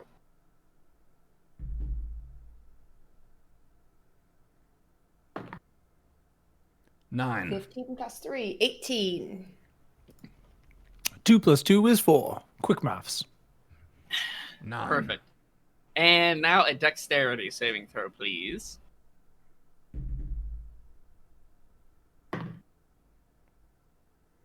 $19. Got a nat 20. Plus Damn. 6. 13 plus 2, 15. Okay. You guys are immediately teleported. Once again, your like orientation is a little bit off. You're not like walking through a door. You kind of almost got pushed through or thrown through. Mendax and Nigel, your guys' dexterity saves were high enough. You land on your feet. Nigel, you don't manage to do so, and you kind of collapse to the ground. But you notice that you each kind of land next to one another. Nigel, where you landed, there is sort of a soft pillow with like a blanket that's been put there. And so you don't hit the hardwood floor. You kind of land on this pillow. In front of you, Nigel, and Call are 2 buckets, which you very quickly pick up as your Constitution saves were not high enough. And you sort of lose the contents of your stomach and your lunch through this very forcible teleportation, which is not a natural experience for you. Mendax, you managed to hold your own, and there is no bucket in front of you. So once you guys are done hurling, you can get the sort of surroundings of your room. I knew I should have vomited in Snoozeberg's office. May have helped, that's for sure. I mean, honestly, I wouldn't have blamed you if you had. I wasn't I mean, he was quite attractive. I wasn't really trying to hug him at the end, though. I was really trying to get that key back. You didn't do very well, I'm afraid. Nope. Good F that try. one up. So yes, after you guys sort of finish up with the buckets, Mendax, you're kind of you're okay. You're just kind of standing a little bit bewildered. You guys have the door has shut behind you, and you're now standing in Nigel's bedroom, his childhood bedroom here. The dust and debris has sort of kicked up, causing a bit of a fuss. You can see the light rays shining through the window are sort of catching the different particulate, giving it that very nostalgic sort of feel. Nigel, it kind of stirs up some of your allergies as you begin to lose it in a fit of sneezing. But go ahead and explain what your room would look like. What is in Nigel's bedroom of the Lonely Spire? Well, as any young boy would have, you would expect, there are knives and swords and all sorts of things in my imagination. In fact, there's a very simple room with just a plain wooden bed, small single bed frame in the corner of the room, and a desk, simple desk with a stool in front of it, piled high with books and manuscript, and well stocked with ink and quills, but very bare bones, sort of stone chamber, essentially. Fair enough. It is a very depressing looking child's room. One devoted to the pursuit of knowledge and studying as a forefront importance in that person's life. Well, much less depressing than the streets from which I was born into. So there are worlds aplenty and things exciting within the manuscripts and books of which I was very lucky to be apprised. Absolutely. You look upon your room, Nigel, with a distinct fondness. You haven't been back again in a very long time, and even when you were staying in the Lonely Spire, you did not often. You kind of just, this is where you went to sleep. You were otherwise around the citadel, if you will, tending to things or reading or studying or experimenting or whatever it is that you were doing at that day. But you can confirm that this is your home. Something about it feels right. You don't think you've been teleported to some fake place or alternate reality or anything like that. You feel comfortable here. And as that sort of feeling takes hold, you hear a sort of a yell from the other room. Nigel, when you're finished in there, come see me.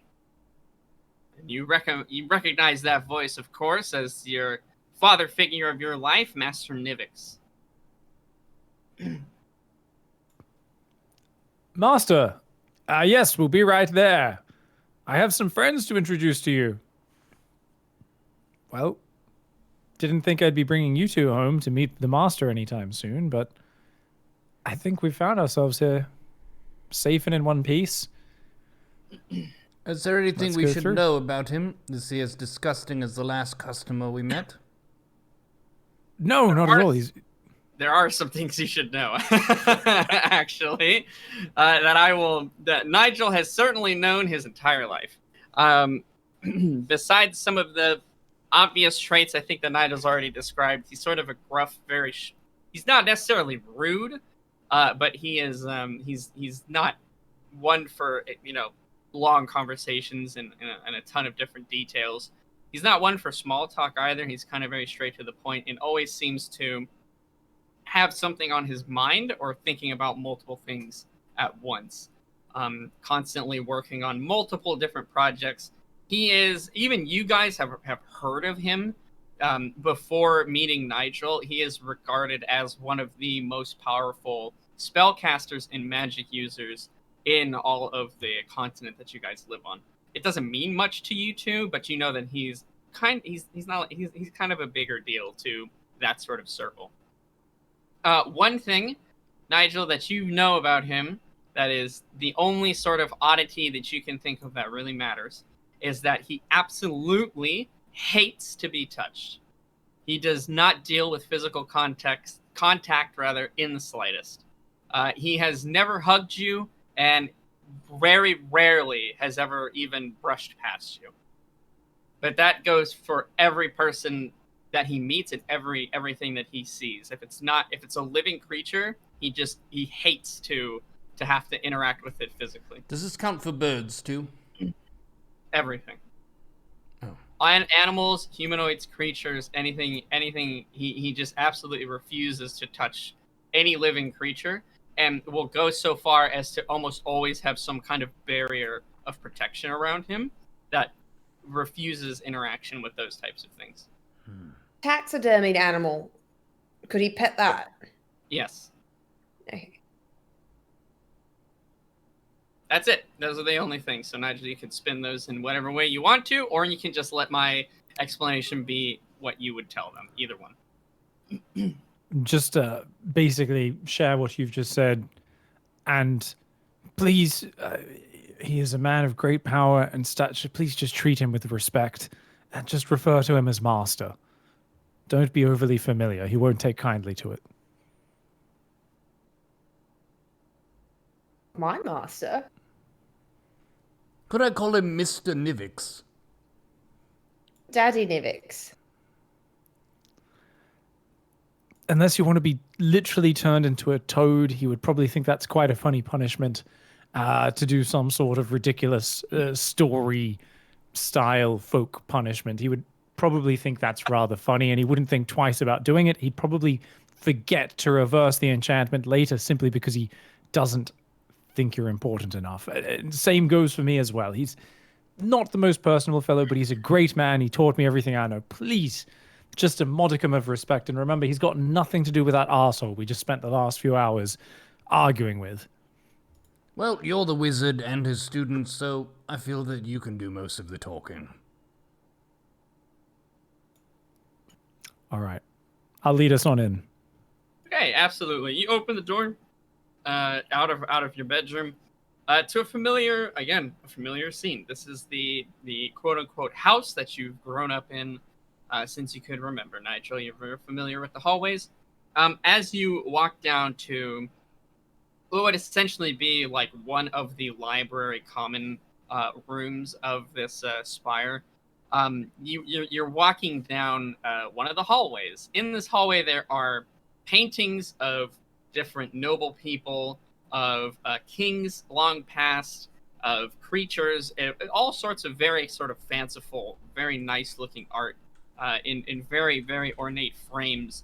The eyes of whatever the paintings are kind of seem to track you, move around, and even look around on their own.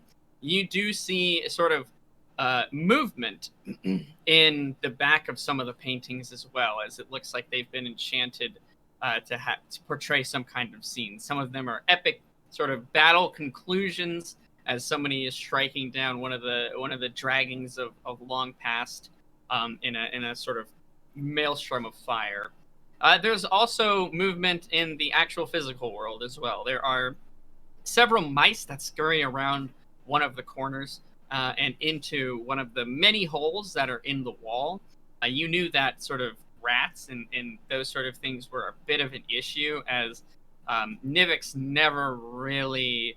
Like, he has constructs to try to take care of that sort of thing, but with a tower as huge as this one, he has no, like, staff. He has no helpers. The only other person that lived in this tower has been you, Nigel. No one else has ever lived there. People have certainly come and visited, even stayed for a while before, but no one permanently has lived there. No residents. There are also inanimate objects that are moving around of their own accord as well. Very strange, almost as if slapdash together. In the corner of one of the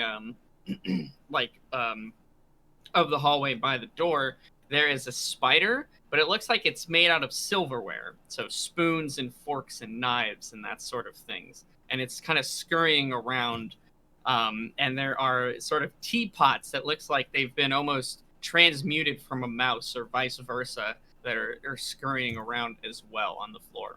So it is a very chaotic sort of walk around this hallway, and in that time you've seen already many things that you have yet to be able to explain or understand.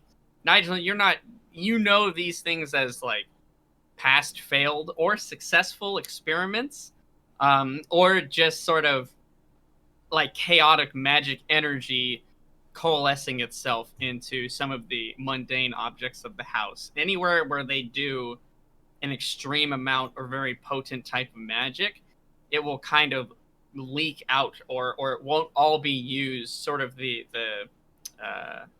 blast radius, if you will kind of find its way into these other types of creatures and things, and behave strangely on them. To you, Nigel, it's all pretty dang normal. This is, again, you've grown up, you've even created some of these random and weird things. But Mendax and Call, you have certainly never seen a spider made of silverware before, so it's all quite strange and new to you.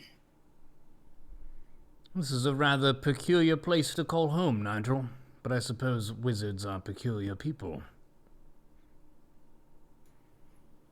Oh yes, it feels quite regular for me. I mean, I guess the silverware spider over there, he's a little bit of a funny one. Scrubbly was what I used to call him, but it's my home, and most of the things can't harm you. Just don't go venture off into some of the more dustier or cobwebbed wings of the spire, because there are some areas that have some dangers, but mostly it's all fine. Real silverware? Just asking. I'm not sure. I haven't tried to polish it in a long time. It's good luck if you feel like trying to get your hands on it. I was just wondering. First time I'd seen one, no particular reason. Well, it's fine. Honestly, Master Nivix probably wouldn't even care less. I don't think he even is aware that he's wandering around. It's just part of the landscape at this point. However, I would absolutely kill to watch you try and barter with a shop owner for a bunch of silverware that's trying to run away across the countertop.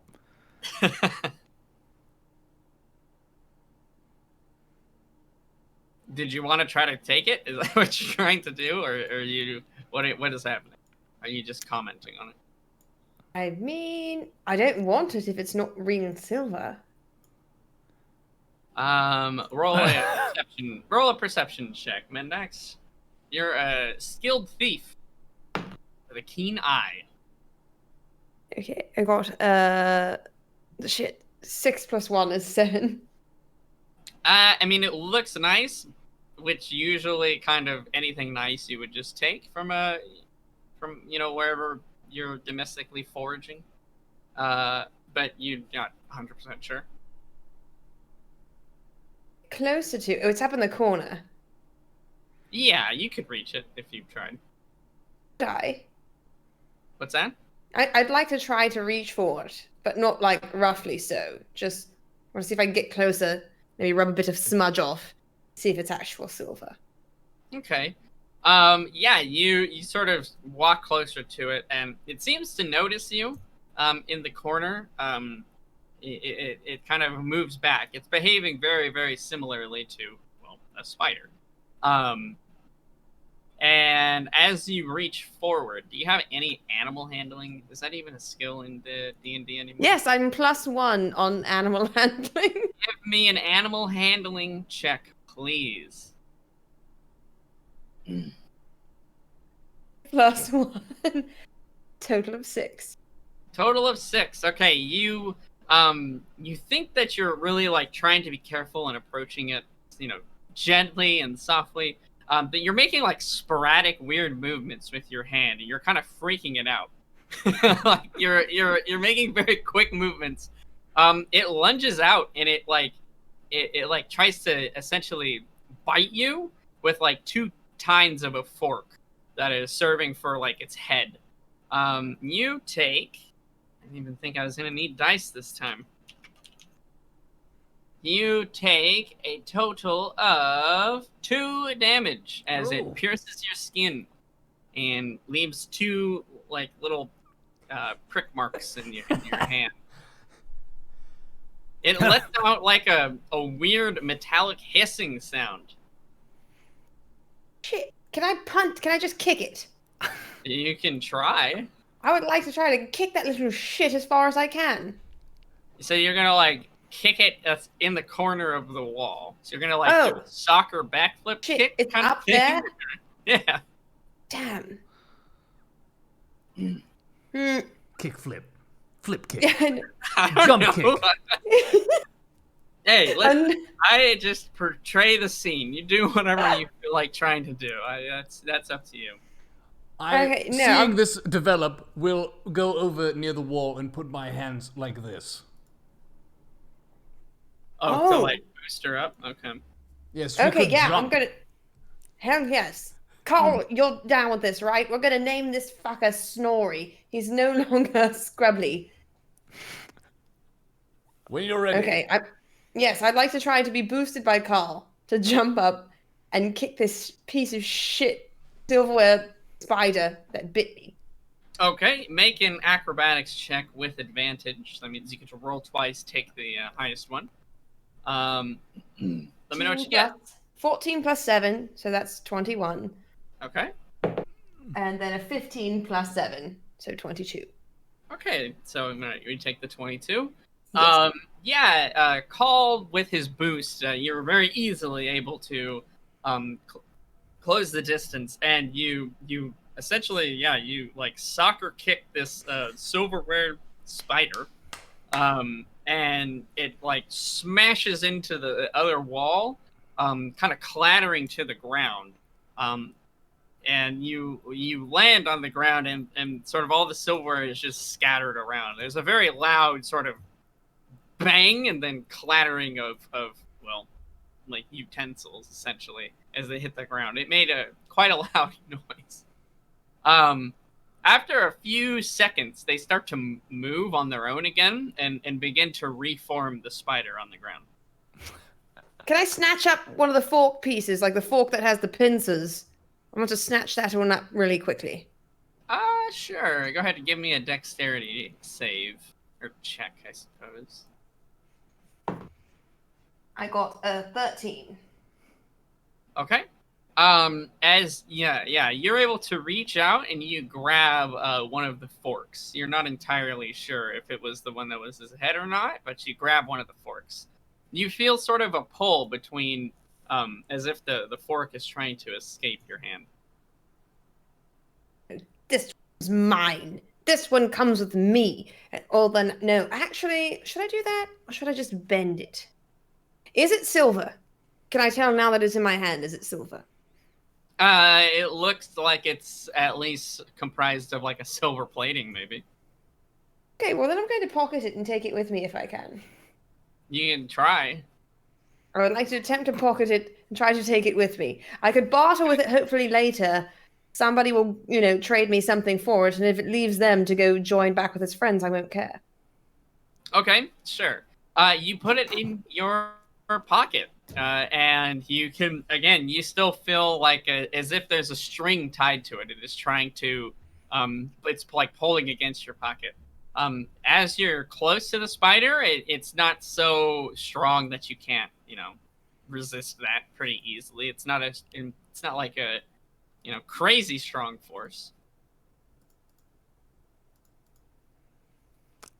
All right. Well, if you two buffoons have stopped making a fool of yourselves, if you could please not completely embarrass me while I introduce you to my master and wait to explore and indulge your... I'm sure you want to go arm wrestle and thieve and all the other drink alcohol and all the other silly things you get up to. But even a wizard must admit that was an impressive display of acrobatics. Yes, it was. And I'm not surprised, honestly. I mean, I've fallen over and scuffed my knees and bruised myself 1,000 times, and she always lands on her feet. I don't know if she's part feline or something else, but definitely very acrobatic. The tail. It's the tail. Balance. Well, I hope you enjoy your shiny fork. Are you ready to meet the master now? Oh, I'm sorry. The only person who can keep utensils in their pants now? Sound very, very condescending about my fork in my pants, Mr. Spoon in my breeches. I just quickly inspect that it's all still good, and then tuck it back in. Yep. Perfect. Immaculate. Okay. It's a magical artifact from literally their most ancient secret room. It's staying safe. Find a magical fork from a silverware spider that's never been seen anywhere else on this earth. That's true.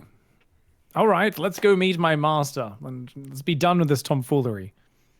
Very good. Making me Yeah. nervous. Okay, you once again proceed down the hallway. New fork in pants, I suppose I should say. And yes, you walk into the one of the library type rooms. Nigel, you're the first to enter. It is much more well lit in this room. There are candles and torches on the wall, but you also see that there are several floating around the room as well. One of the first thing that catches Mendax and Call's eye, again, Nigel, you've seen this before, is how kind of like large this room is. It sort of spirals upwards, and the walls are lined with bookshelves and books. As you look up, there's just kind of, again, floating candles all throughout the airspace of this room. And there are books that are kind of moving back and forth between the shelves. On the bookshelves themselves, you can see other moving objects, books that are writing things down as well, looking like they're kind of categorizing or reorganizing the shelves, as it would be. As you sort of look back down from the ceiling, you see sort of a kind of a crazy mess in the middle of the room. Nigel, you kind of recognize this a bit as somewhat of a ritualistic circle, or like an incantation circle. Essentially what it is, there are papers that are pressed onto the wooden floor, and as if they're sort of forming one giant canvas, you see runes and markings written in some kind of black ink, making just essentially a giant ritualistic circle. Nigel, you're not entirely sure what the incantation is for or what it's supposed to do, but it looks like from the runes that you can spot out pretty quickly, it looks like it's something about it. There's like a ward type of segment of it. There's some protection going on there as well, so some sort of protection spell. And sitting in the middle of the circle, writing more, is Master Nivix, your longtime, again, father figure of an owner of the Lonely Spire. He's kind of disheveled looking, but when is he ever not disheveled looking? He has really messy black hair. He wears a simple set of robes, they're neat. They're not like dirty or grimy necessarily, but you do see some ink spots towards the base of his robes where maybe he's been walking around, and the ink hasn't quite dried on the parchment yet. His nose is it looks like it's been broken at one point and kind of set back a little improperly, as it's a bit crooked and weird. He has a couple of scars on his face, and his skin overall is kind of not leathery, but he's definitely looks aged. He's older. He's not like ancient, but he looks like he's an older guy. His hair is sort of this salt and pepper, almost more white than it is black anymore. And he barely pays any kind of notice to you guys, as he's kind of writing more and more of these runes on the paper, trying to complete what's there. There are several other quills and brushes moving on their own at various places on these parchments, writing and doing similar things to what he's doing as well. The whole room is probably about, we'd say 35 feet in diameter. And the paper in the center is taking up about 20 of those feet. So it's really only the edges of the room that you can really walk without disturbing any of the paper.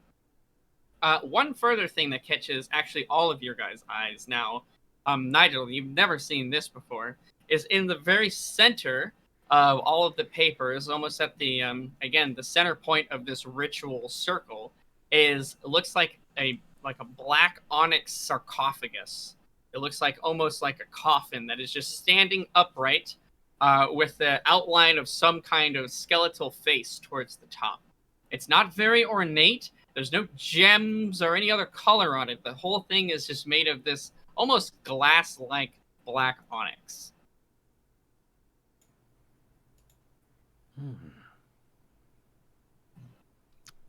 Taking in the sarcophagus with a little bit of awe and interest, I'll step forward. Make sure you don't step on the ritual circle. Don't disturb it. Master, I've returned. He'll finish kind of making the last few lines of what the paper that he was working on, and he'll sort of look over his shoulder, kind of moving the hair away from his face, and nod his head. He'll put the brush down. You can see his face a bit more clearly now, Nigel. He always looks tired. This time he looks like really tired, even for him. He's kind of got just dark circles for eyes as they look a little bit sunk in, and he looks like he's a bit dehydrated, probably, as if he's not been taking the most fantastic care of himself. He doesn't look like he's in danger of collapsing or anything like that. But he looks very similar to when he's pulled several days straight of working on something, and he'll kind of nod his head and look over Mendax and Call as well. Welcome back home, boy. Glad to see you made it back in one piece. I assume your travels weren't too troublesome. Oh, I can tell you the whole stories another time, but for now I must introduce my comrades. This is Karl, a great warrior, a barbarian of the Kenku people, who has taken us through many a battle and out the other side with his bravery and strength. And my other comrade, the absolutely stunning and devious Mendax, who is never one who you should turn your back on without being worried, and one of our most dangerous archers. He'll look over both of them and kind of nod his head shortly. Give me a perception check, Nigel.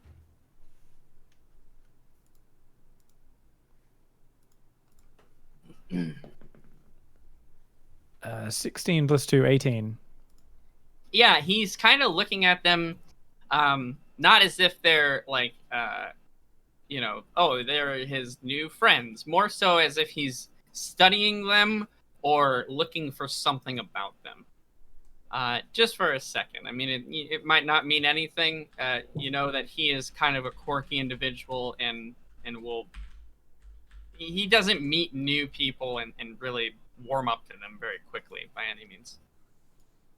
He'll say, "Yes, pleasure to meet Nigel's acquaintances. Looks to be a sturdy traveling party here. Excellent."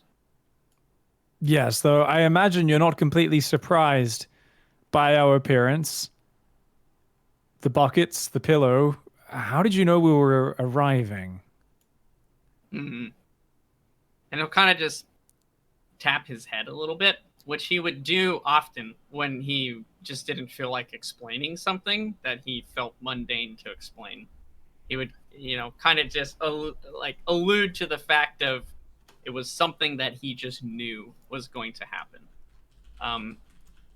The knowledge that he has in sort of the not quite future sight, he can't really tell the future necessarily, but just like his predictions, magically aided or otherwise, have been very, very spot on. So it's not entirely out of the realm of possibility that you think he could have had some amount of ability to predict that you guys were going to arrive and who would need to throw up in a bucket, and who wouldn't? He just kind of, he'll just kind of tap his head. Just one of those things you pick up on the road, I'm afraid. Anyways, I'm sure you're all tired. Do you need rest, or shall we get on with it then? Looking at these two, at this point, it's been a long time since we rested, right? Like, I think we've been going for more than a day. Yes, you probably are about at a full almost 24 hours, maybe a little bit longer. You guys have certainly pulled all-nighters before and traveled for longer than that, so you're not like exhausted. You're not about to collapse, but you're not like fresh and ready to go necessarily. Well, we could use a rest, Master, but it looks like your hands might be already full here. Can we help you at all with this? What is it? And I gesture towards the sarcophagus. Yes. How to explain? And he'll kind of pause for a moment and try to think. He scratches his head once again, and you notice on his right hand that one of his fingers are missing. It's just like gone. And you kind of like are taken aback, and then you look at his other hand, and you notice on his left hand that two of his fingers are missing on his left hand. He doesn't seem to pay any creed to it, really. But he's trying to find the words to explain the situation at hand. You're free to interject if you want to. You don't have to, and I can continue on with what he was going to say if you want. But I'll give you the chance to if you want. Master, what happened to your hands? He'll look at his hands again. Yes, I suppose that is as good a place to start as any. Nigel, you are here, your friends are here, in no small part because of me. The reason why my fingers are gone, the reason why this monstrosity sits in the middle of the room, and the reason why each of you have those rings are all connected. I guess just explaining it from the start might be the most appropriate. And he'll walk over to the sort of the onyx sarcophagus, the coffin, if you will, and he'll tap on it with one of his fingernails. He doesn't have like long fingernails, but they're not like super well manicured either. And it kind of makes this metallic ringing sound. It makes a louder noise than you would have expected it to for how kind of softly he tapped on it. This, my boy, is a lich. You're familiar with liches. You know what they do. Immortality and all the such, severing their souls to live forever, garner knowledge and as much power as they can as they vie for domination over whatever slice of the world they've decided. This one, though, is a bit, let's just say a bit more extreme than the other ones you may encounter in this world. Liches are rare, but they're not unheard of. You've certainly read about them, and you have, Nigel. You've read several books in the past about how to become a lich, even. I mean, it's not like a secret. It's certainly illegal and like against the sort of morality of any person. Even evil people don't always want to become a lich because it really is a pretty extreme measure to live forever. But it's one of the few ways to achieve some amount of immortality. He'll say this one has been around for a very, very long time. So long, in fact, it's been near impossible to try and fathom to destroy it. Even I can't figure it out. And I have tried, trust me. It was all that we could do long ago to entomb it in this prison. As it's still alive in there, it's still cognizant. Might even be able to hear us right now. I'm not entirely sure. but it can't do anything so long as it's trapped in this tomb, this prison, this cell. But, and he'll kind of wring his hands like a little bit.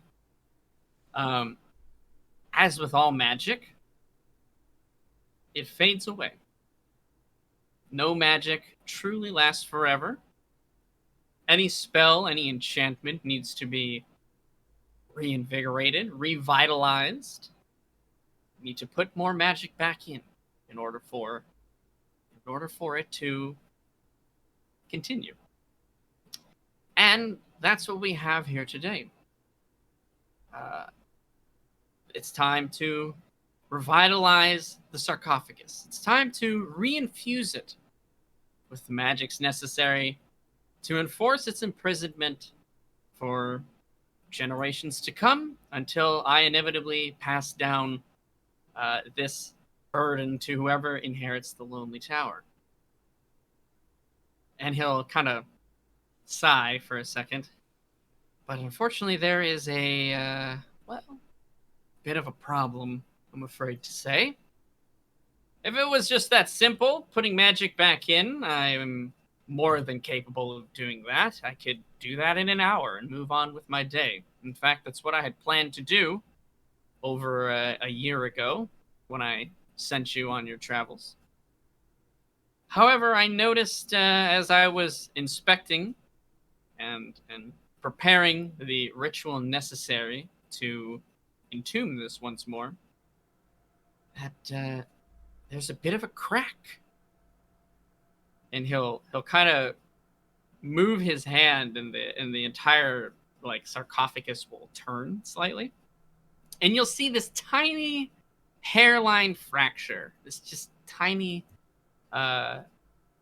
blemish in the perfection of this chamber. And he'll sigh again, and that's not good. In fact, that's very bad. You see, if any part of the lich or its essence manages to escape, well, I mean, it could just simply revitalize itself outside, and once it's done that, come for the rest of its body and mind and soul. And at that point, I fear I may not be powerful enough to destroy it.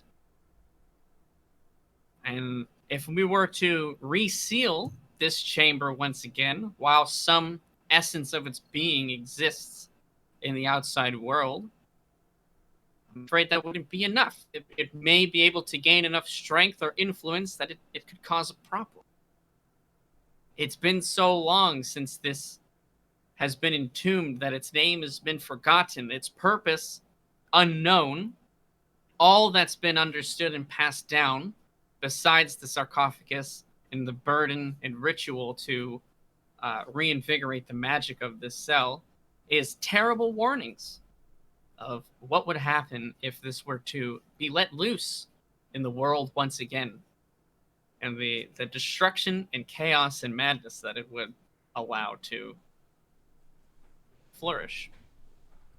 He'll stop for a moment and kind of look at you all and make sure you're still following along. And he'll kind of nod his head when he believes you're at least understanding a bit of what's going on. But I digress. So we have a problem, right? Some essence of the lich has escaped, and, well, we need to go and get it. I need to go and get it. Someone needs to go get it. But it's not exactly that simple. Nothing ever is when it comes to magic, as you're very familiar, Nigel, and maybe even your friends have had some experience with some unfortunate magical ends. Who knows? And that's where the rings come into place. Yes. Those 3 rings. Enchanted, powerful, made them myself. Made them out of myself, as he points to his missing fingers. Great sacrifice is necessary to make great artifacts such as those. So what do they do? What are they for? You might ask. Why can't you take them off, as I'm sure you've undoubtedly tried?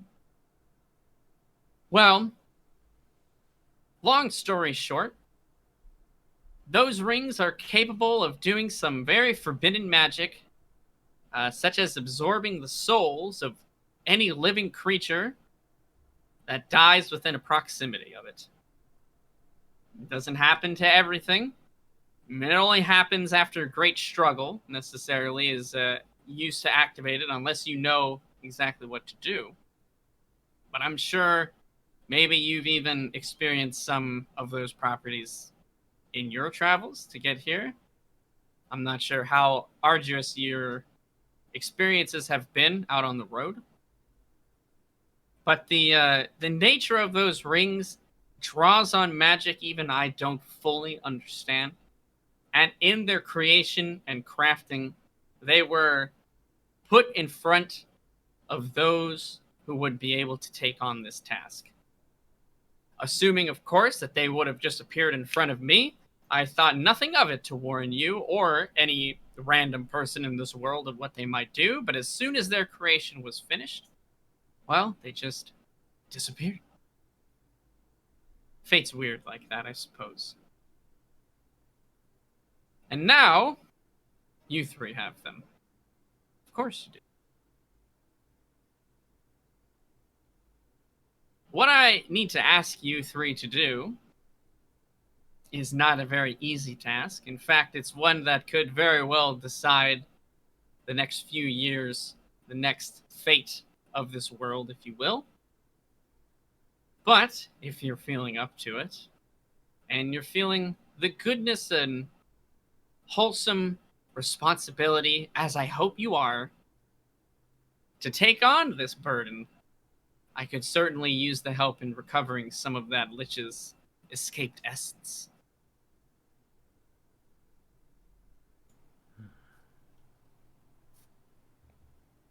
That's about as long of a conversation, Nigel, as you've ever really had at one point with Nivix so far. So we're literally wearing a part of you. This is bizarre. I mean, it's not the material of the rings, of course. I mean, but it was necessary in their enchantment and inscription. Yes. How would we go about capturing the escaped essence? Is it here in this chamber, or could it have already gone further afield? Even look like? I mean, everything that I know about a lich comes from playing the third milkmaid in, I'm sure you know the classic play, How Many Lich Does It Take? I've seen it. I read one of the classic scripts of one of the performances, but I've never seen it live. Oh, it's breathtaking. He'll kind of like try to force a smile, like he knows you're just trying to be funny, and it's not your fault that he didn't think it was very humorous. But he doesn't say anything mean. I mean, he doesn't do anything mean. He'll say, "Good." I mean, that is a fair, good question. You should know what you're up against before you decide one way or the other.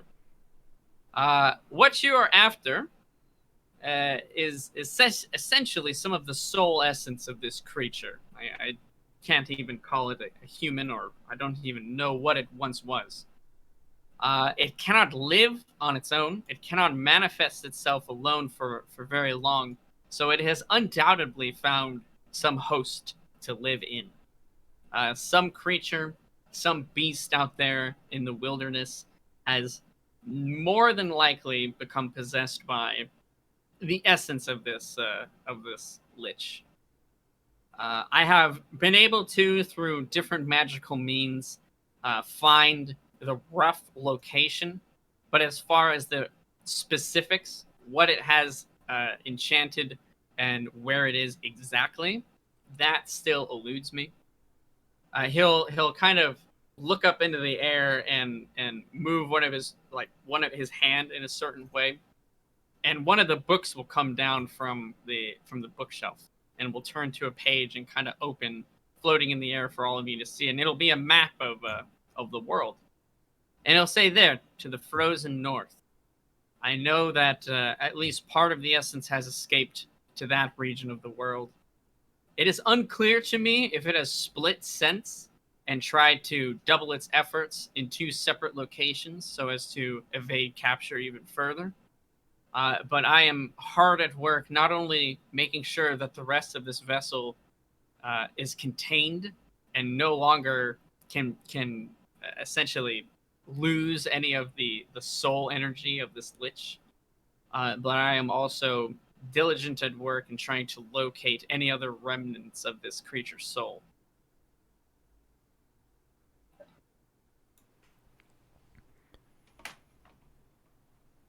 And to activate the rings, you mentioned that. I mean, we have by accident captured the essence of some creatures after some very arduous battles, but we still have no idea how to activate it manually. Is there some sort of incantation or device? He'll say there is. It is a difficult ritual to entrap a soul into an object such as this.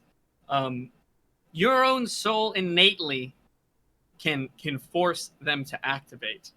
It's a skill I hope that you don't hone too much for. I hope you appreciate the gravity of what these artifacts are trying to do. In order to essentially to steal the soul of another creature is an affront against nature and even magic itself. So it's with a heavy burden that I even create these objects. And I would just as soon see them destroyed if ever we are able to be successful in this mission. He says, however, they are self-working in some way. They understand when there are unique, powerful souls around them, and when they are essentially removed from their mortal shell, if you will, the souls will then be split and activated into these rings.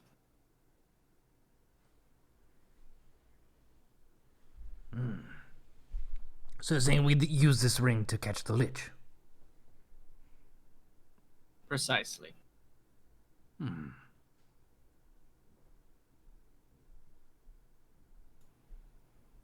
You are, of course, free to decline. I am not a monster. You have your own free will, your own lives, and this is not a task I can force anybody to do out of anything but their own free will and choice. The rings did come to you, and they did choose you, finding you to be apparently worthy through whatever machinations they have decided. I don't fully understand the working of those objects. Not fully. If you choose to decline, if you give me a moment, I'm sure I could remove the rings. My hedge trimmers are around here somewhere.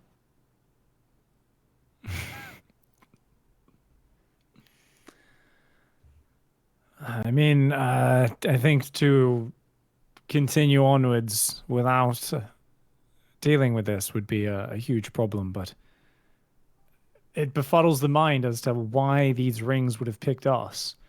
I mean, we're a good band. We are an effective set of warriors, and we've achieved far beyond what I ever thought we could, but it has been for us to be chosen at that time when we had just met each other. I feel that there is something mysterious behind these rings. I don't know how it brought us together like this. Well, have more faith in yourself, my boy. I did train you myself.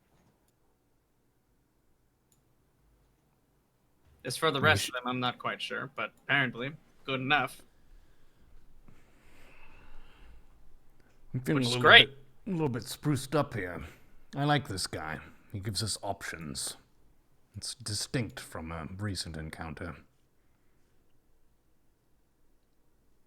Well, I mean, Yes. I quite like the look of this ring on my hand, so I'm in no rush to get it off. And if Nigel's going to go battling a lich, well, he's become a friend, and I'm not going to let him do that alone, so I'm in. It's good to have your support, Mendax. I know that this is not your fight necessarily, and as close as we've come, there won't be any shame if you two go your own way. And if you change your mind at any point, you can let me know. But, well, this seems like a very important deed, and, well, you know, I've grown up wanting to become as powerful a wizard as the master, or hopefully to at least achieve my potential. But I won't be running away from this fight. I am an Nigel, exile, a birdbarian of the Kenku people, but I cannot stay there. So I travel as a wayfarer with Nigel and Mendax, seeking to bring goodness and justice to the world. This lich is very foul and evil. I can see by all the details of these scripts on the floor. It must take a lot of effort to keep this thing contained. If we can do our part, that's good with me.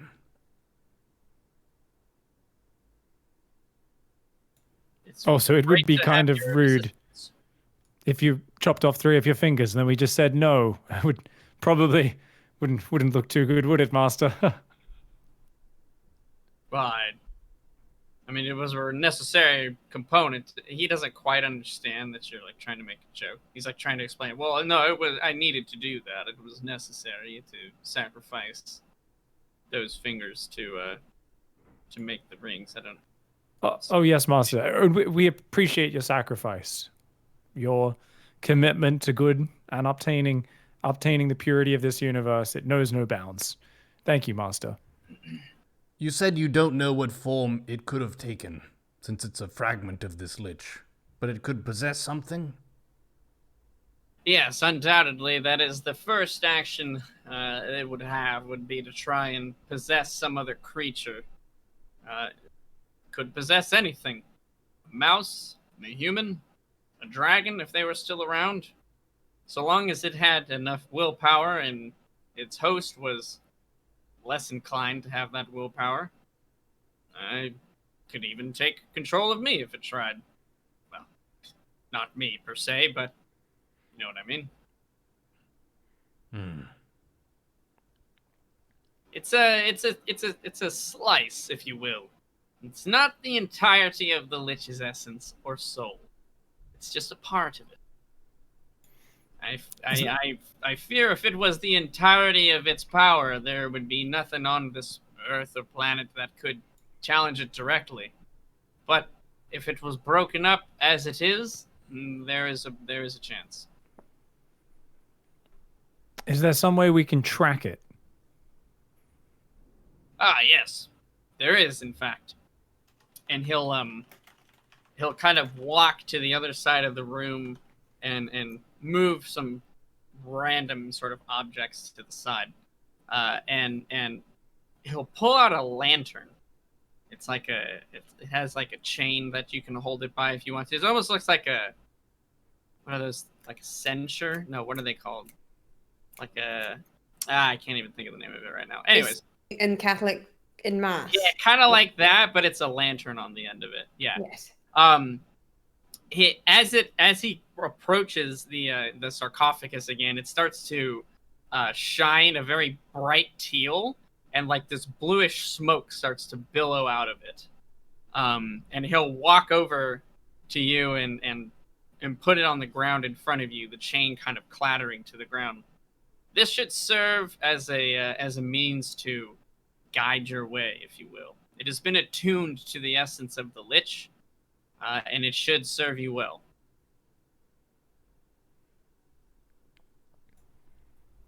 Does the smoke blow in a certain direction? Because I'm just looking at it. He'll kind of, he's like very proud of himself for this thing that he's made. He's like, I am. Yes.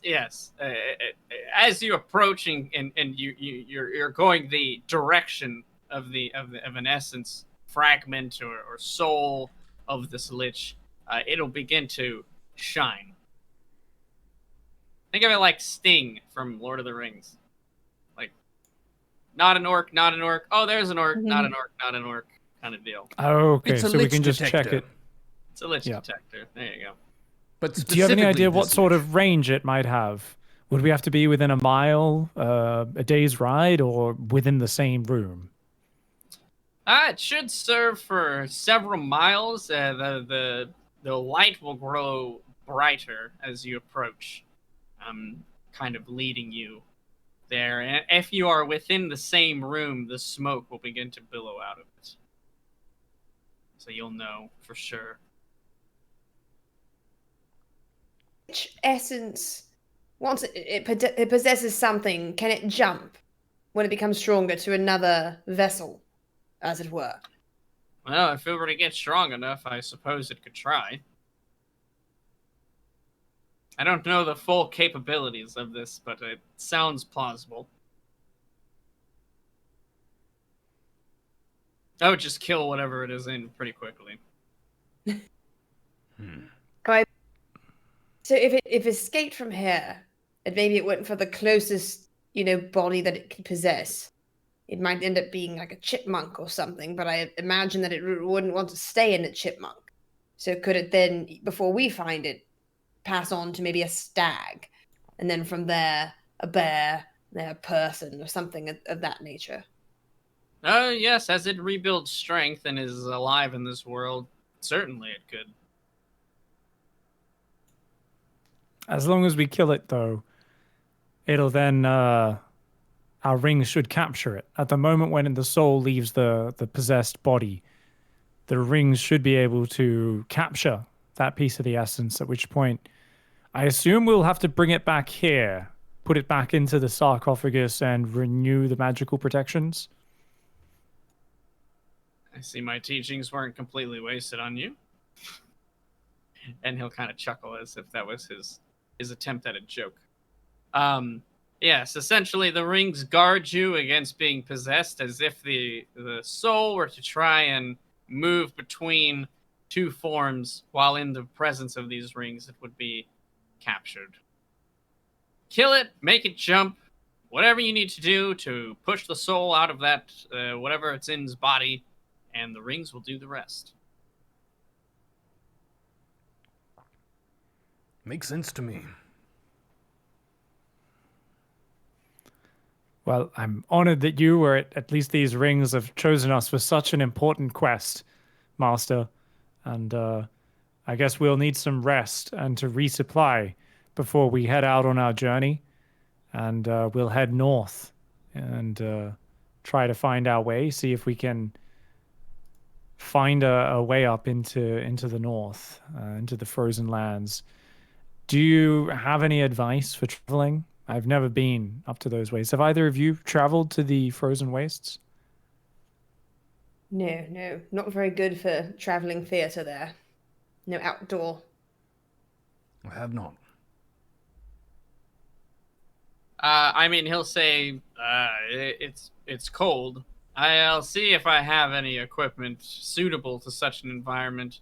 Otherwise, you could undoubtedly stop at a town on the way there and pick up some more appropriate travel wear. I will rest, or rather, he'll say, you should rest for the night, and in the morning, I will see what I've been able to prepare and help you with your travels.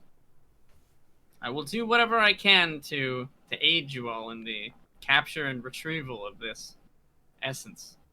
Unfortunately, I must stay here, as I need to ensure that nothing else escapes from this tomb. I have not slept for about 2 months now, as I've been making sure that the sarcophagus has been sealed up. Well, don't you 2 need some months? rest? Couldn't someone watch over it for you while you took a rest? Unfortunately, no. I don't know of anyone powerful enough to ensure that nothing escapes.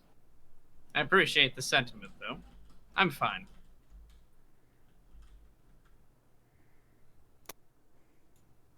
Oh, I did have Fair a enough, question for you, Master. Master Nivix.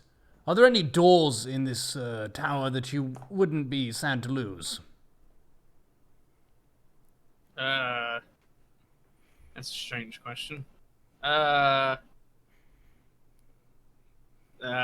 he has like no idea how to respond to that question.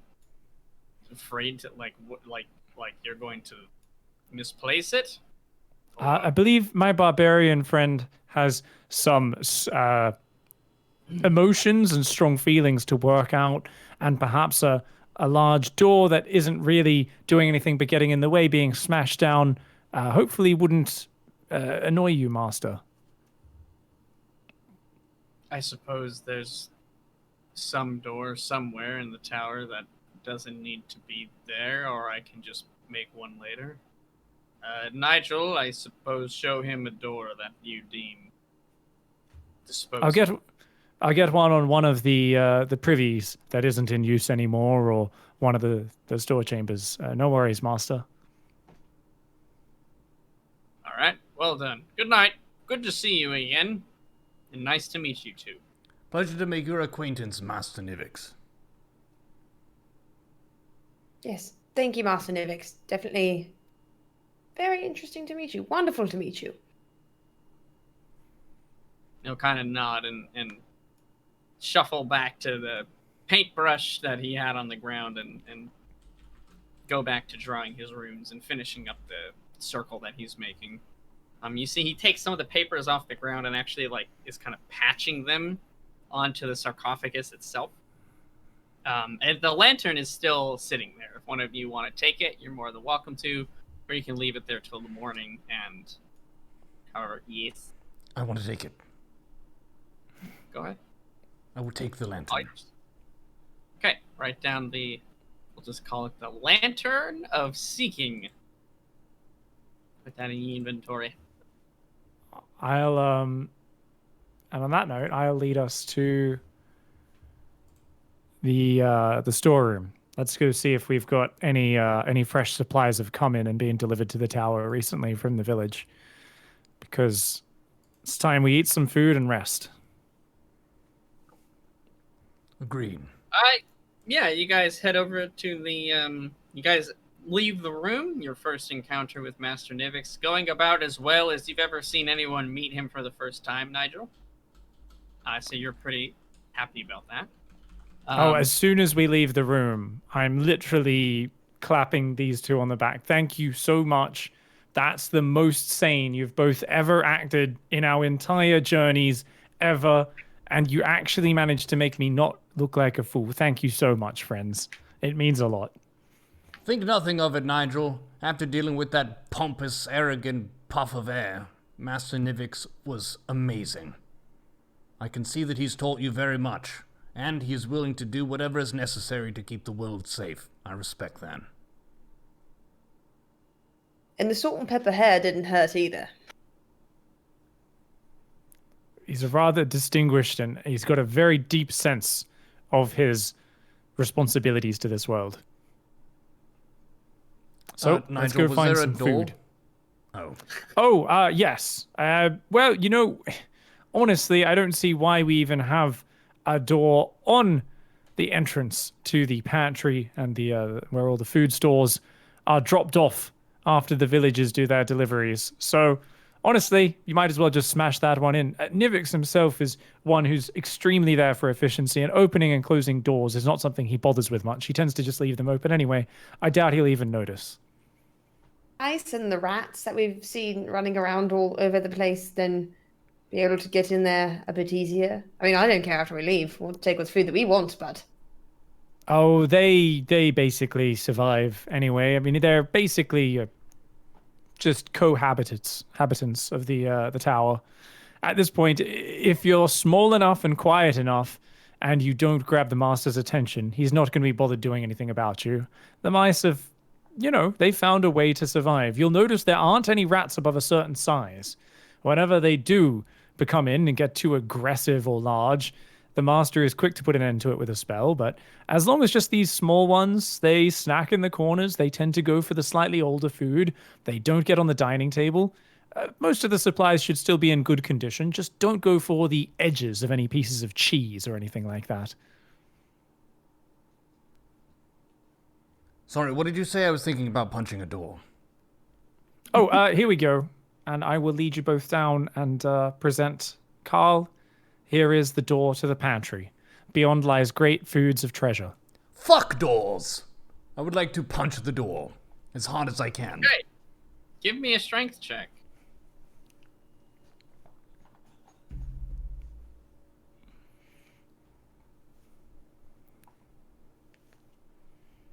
Shit. 8. Oh no! Come on. For sure you're going to rage on that door. I don't have any rages left. Oh no. Oh god. Okay. You you build up whatever anger you can, which is not much at this point, and you punch this simple wooden door that leads to a pantry with all the strength you have left in you, and your hand is kind of just deflected as it. You don't like break any fingers or anything like that, but it hurts. You hit a. It's almost like you punched a wall. You don't break the door. You don't. You leave kind of a small dent in it, but it's not broken, I'm afraid. Really fuck doors, man. It's just, I can't stand them. Any follow-up? Or... Yes, I would like to back up and then try to kick the door. Okay. Give me another strength check. Jesus, 9. Does anybody want to help him? Like, I want. Oh, if we can't break this door, I do have a secondary idea. If you break the door now, it will write it down once in his book, and then he'll forget about it. But we saw that he has to look at one side of every door.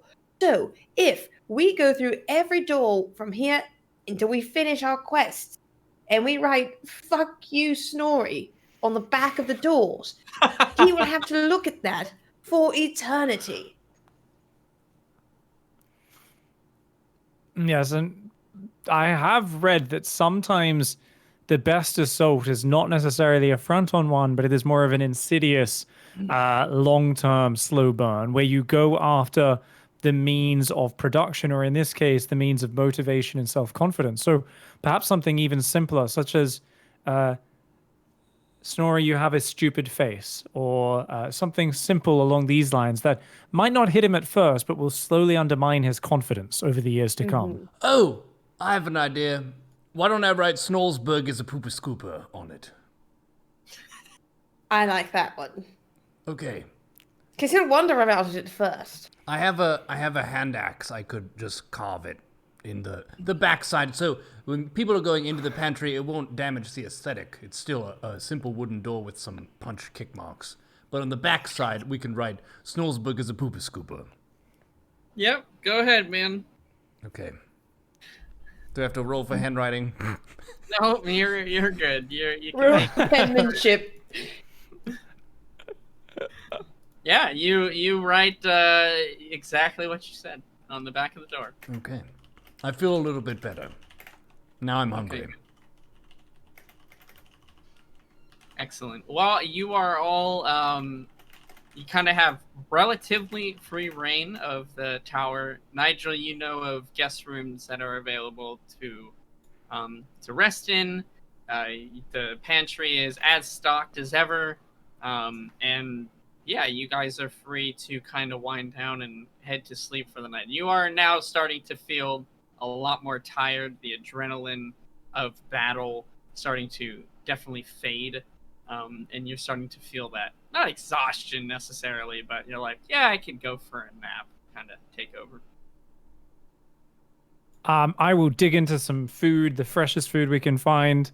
Apologies, Mendax. The master's not a big drinker. I don't think you'll find any liquor in here, but we should be able to revitalize. Good wine? There's no alcohol beyond what would be necessary for, like, rituals, which would be more like rubbing alcohol than drinking alcohol. Yes, Needs must sometimes. Not even a cooking sherry. Why don't you just look for the oldest grapes?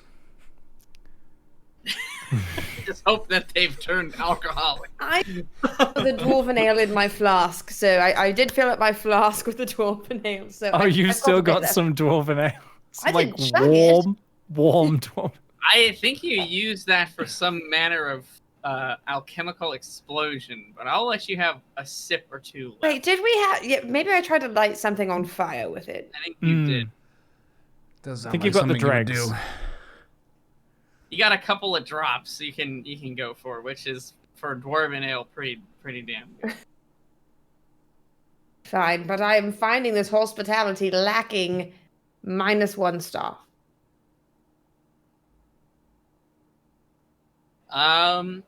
If there's anything else you guys would like to do before you head to sleep, let me know. Otherwise, we'll probably call it there for this session tonight.